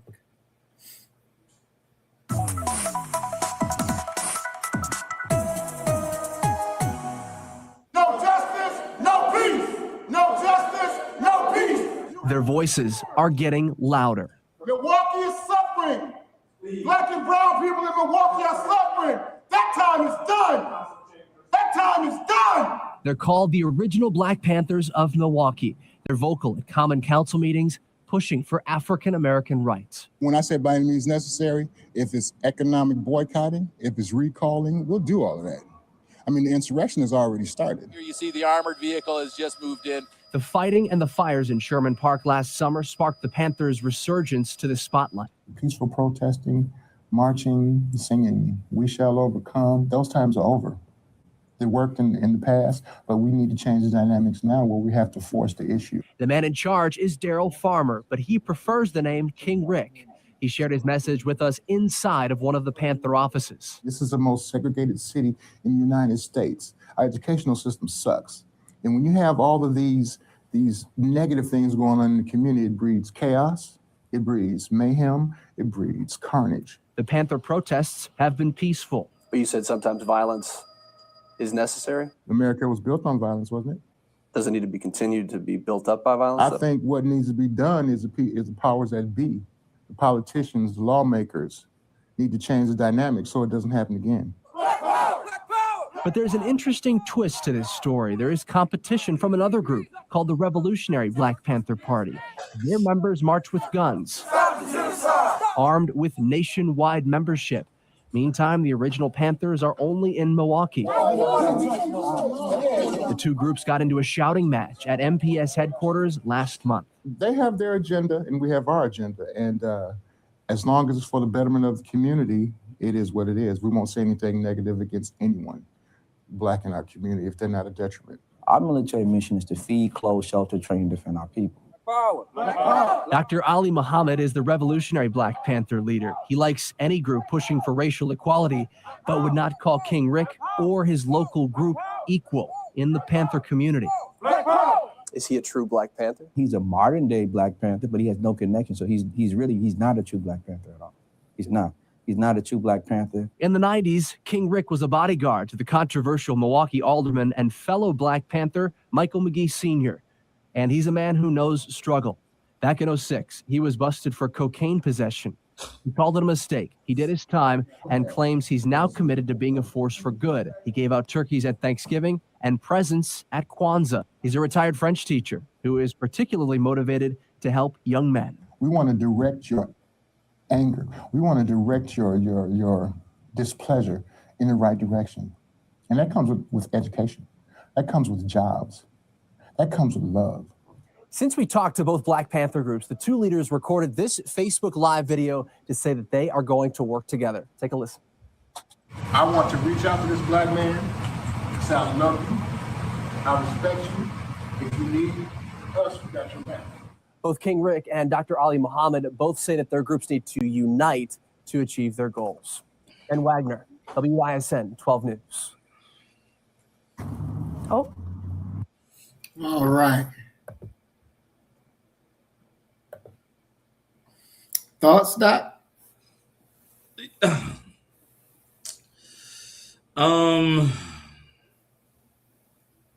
No. You know, there comes a moment where you're just speechless. You know, it's, to use Malcolm's great quote, it was a circus with clowns and all. Come on. You know, years ago, I was involved. I did this community oral project, right? And so I had to go down to Houston and interview this brother who was one of the main players in the MLK Day Parade in Houston. It's one of the major things that happens here. They have an MLK Day Parade. Well, he ends up having a falling out with the brother he co-founded it with. Okay. So now Houston has two MLK Day parades titled under the Day of Unity. They walk two different paths, but they wind up in the same park. He's like, brother, I would like for you. I'm like, man, no, hell no. I'm not riding on no float in no divided Black community unity parade. I'm not going to do it. There's something wrong here. And there's something wrong. Here you got a cocaine dealing French teacher who, loudmouth, will just show up and talk crazy. If you know that the educational system is subpar, go ahead and make a definitive move to create that. That's what we did. Remember, we had the Saturday school. Exactly. We had a Saturday school for probably about 9 months, and the most students that we had ever show up that were not directly related to us was 3. And ironically, we was at the Saturday school when the Martin Luther King Day Parade walked by. And they was like, yo, what y'all doing? It was like, yo, we got Saturday school. Oh, okay, that's what's up. Didn't nobody ever come. And so in many ways, you're talking about the need for a self-evaluation and a re-evaluation of everything. What are your priorities? And I mean, let's be honest about what the priority. Talk about your priorities in the way that you think about them when you're alone. Not in public, because in public people, oh yeah, brother, I'm all for it, and that, but you don't show up for nothing. Right. You don't, all of that mental masturbation talk, it don't add up to nothing. And it's one of the reasons why after a while, those who worked and those who believe, they separate themselves and begin to look at y'all like y'all deserve to be looked at, But it's come on, man. They should be embarrassed to be out there acting the way that they're acting, talking about whatever it is they're talking about. And this is one of the eternal questions that falls in the same vein of, if a tree falls in the woods and there's no one there to hear it, does it make a sound? This is a similar question. Do the truly ignorant know that they're ignorant? If nobody that knows is around to even look at them and like, do they really know? And by the looks of things, by what we've seen, the answer to that is no, they don't know. That they're just out here doing what it is, just saying any old thing. You don't understand anything about structure, organization. You don't know anything about nation building. All you know is that black people catching hell, and this shit got to stop. Come on, man. Come on.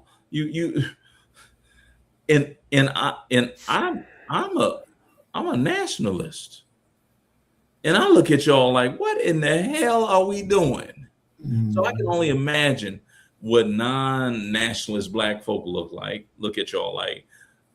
Lord only knows what the Asian community look at y'all like. This is shameful. We need to bring back shame.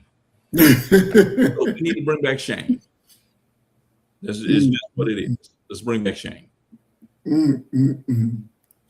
Exactly. Wow. You know, one thing that I look at this situation, and you know, you should never let them come inside your organization with their little video camera and start talking and you giving up information that is going to be used against you. That just doesn't make sense. But it's like they're chasing fame. Yes. They're chasing fame and talking that talk and trying to walk that walk. You're not going to get it. It's not going. Dr. John Henry Clark said that what we have now are Hollywood revolutions, light, camera, and action. Nobody is really, well, the majority of people that we know about are not working in non-publicizable ways. Who's arranging the food pantry? Who's making sure that our elderly are taken care of? Here in Houston, when I give it about 2 weeks. In about 2 weeks, it's going to be 152 degrees here.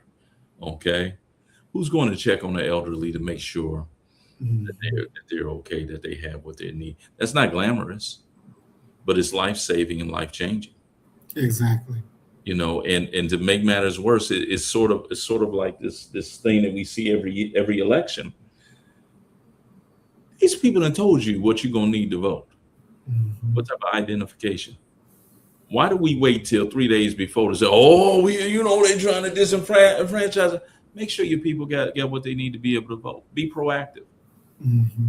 But we don't have structure. We don't have the organizations that are doing things in serving the people, apparently. Exactly. Doc, we're going to move to closing comments. Let's get your closing comments on these groups that we talked about tonight, the Black Panther Party. And also, can you add in your comments, if Huey Newton was alive, what do you think he would have said to all the Panthers?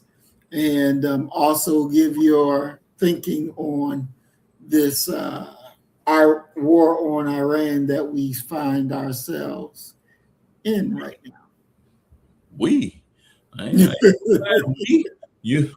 That's your president. You was the one that oh no, we can't go with Kamala. Ain't no what's gonna happen. You better go with Trump. At least you know what you see what you got. But as always, man, I enjoy being here, man, and have a great time. But as far as what would I say about these Panther groups, the Panther legacy is what the Panther legacy is. We need to go ahead and move past the Panther legacy. Add your own twist to Black activism. The Panthers were not the first organization that was created. They're not the first revolutionary organization that was created. They're not the first internationalist, communist, socialist, whatever you want to say. So what we need is your contribution. What are you going to do? And if you're going to borrow anything from the Panthers, borrow their ability to service the community in multiple ways. Their institutions. It's the Panthers that led the drive for sickle cell anemia testing because they knew it affected their community more than other communities. Let that be your legacy. Now, what would Huey say? I'm taking it that you're talking about Huey that was sober, And, yes. Okay, because there's another Huey that we Mhm. can talk about. I think that Huey would applaud the effort to be internationalist, to escape the stifling confines of blackness, of being a black organization. But I think that at the exact same time, Huey would take them to task and say, look at your presentation. Look at what it is that you're doing.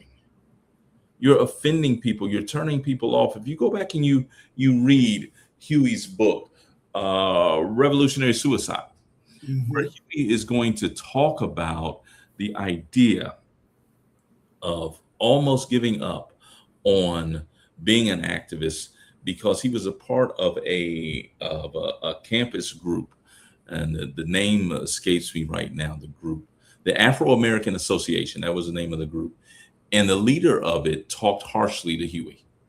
Huey didn't know much. Huey was just finding his way, and he said that harmed me and led me, into not wanting to do this type of work. Thank God he recovered from that and wanted to do that type of work. I'll end because I'm looking at Christine Williams's comment. Huey, when we're talking about liberation, Huey talks about this. And if you watch Spike Lee's A Huey P. Newton story, the one-man stage play that Roger Gunnever Smith does, that he does an amazing job on. I went to see it for like the 3 nights it was at Ohio State. But Huey talks about how the people freed him because they were trying to put Huey in the gas chamber. He said, the power of the people freed me. But when I got free, they wanted me to free them. And his message and his meaning was quite simply, if you were able to free me and prevent me from being executed with Ronald Reagan as the governor, there's nothing that you can't do. Free yourself. Free yourself. Build the community up. And I think that that's probably the most important message. And I'll end with this. Stop being silly-minded. And I'm directing that at Birdsong. Because quite simply, just because a figure like Aaron Dixon said that he's no longer endorsing you to be a pen, who the fuck cares? Exactly. Who the fuck cares? That reminded me of how people will go online and talk about what they had for breakfast. I don't give a fuck what you had for breakfast. Get away from the camera, sit down and do some solid thinking about what it is that you're going to do as a contribution to the nation, the community, to Black America. Anything else doesn't even matter. Okay? Stop being silly-minded. Stop being a mental masturbator, and go ahead and decide what you're going to do and make it happen. And I yield, brother. Excellent, excellent. Thank you, Doc. Definitely, for sure. I hope everybody really understands the message that we shared today and learn from it. Definitely learn from it, even when we're looking at this war that's currently taking place in the Middle East. And make sure you get your gas, because gas will be going up in a few days. I hear it was at $73 a barrel now. I'm quite sure by tomorrow it will be over $100 a barrel. So, everything is a learning lesson.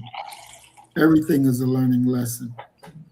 And we must be mindful to take a proper look and then make the proper decisions of how we're going to move, how we're going to operate. We're in Ramadan right now, where the Muslim world is supposed to be fasting and praying. And they're at war. And one country is bombing the other country because they have let go of the rope of Allah and traded in the unity of the brotherhood for the alliances of the Western powers. And they mean you no good. And so we have to be wise, but keep watching and seeing what your disunity will bring you. If you remain disunited, then whatever enemy you faces will destroy you even quicker, because that's the quickest way to destruction. You turning and fighting it on your own. You're eating your own. It makes the whole lot work easier for your enemy. So wise up to what you see and make the proper decisions. There's no time for being the joke and the funny man. It's time for us to make serious decisions about what our future going to look like. What our future going to look like. You know, Doc, these millennials and all of this crazy crap, however you want to label them, I don't think they're able to run the country. I really don't. What in the hell is going to happen if these idiots start running the country? Well, I can tell you what's going to happen. AI. Any problem that rises up, that's what they run into, because they do not possess the ability to think. They have allowed technology to, in many ways, short circuit their minds and to guide them, because for far too long, people's primary objective has been, how do I get this accomplished with the least effort? Well, you can do that now. Okay. But at the end of the day, you're going to have no skills, no way to think. One of my very good friends, he told me about an interview he did maybe 2 years ago with a young man. He said, I'm talking to him. I'm on one side of the desk, he on the other side of the desk, and he never really looks up. So I'm trying to figure out, does he have social anxiety or something like that? He said, I literally stood up to see what he was looking down at. He was looking at his phone. And every question that I was asking of him, he was typing it into some type of AI thing that was spitting out an answer, and then he would read the answer back to me. We are past the tipping point. We've allowed our community, and I just deal with Black America, we've allowed our community to have our children's minds and ability to think, to pay attention, to be hijacked and short-circuited to the point where now their attention span is approximately 12 seconds. Wow. And how do we get back from that? There is no return back. You'll never, it's over. You'll never be able to go back to the way it used to be. And it's not a question of too much information. It's a question of irrelevant, titillating information, where they'll sit up and they will just be entertained all day long. We're going to get to a point in this society in our lifetime where they're going to be issuing monthly government checks to people because they can't take care of themselves. Exactly. All right. Well, we're closing out this program for tonight. We thank everybody for watching. We ask everybody to like, share, and subscribe. Please share so we can get the video out and people will go ahead and start seeing exactly what these conversations are about. We thank everybody who came and joined with us to watch and participate in the program, and we'll have more programs coming. And as we always say, you kill the nigga in you, I'm going to kill the nigga in me, and our God will reign supreme. We are Black first, today, tomorrow, and forever. Love you, family. Peace and blessings. Assalamu alaikum. Shalom. Peace. So you better get the message and get it straight. You're going to need some bridge work. It's simple as that. Because we're living in judgment. We're living in implementation.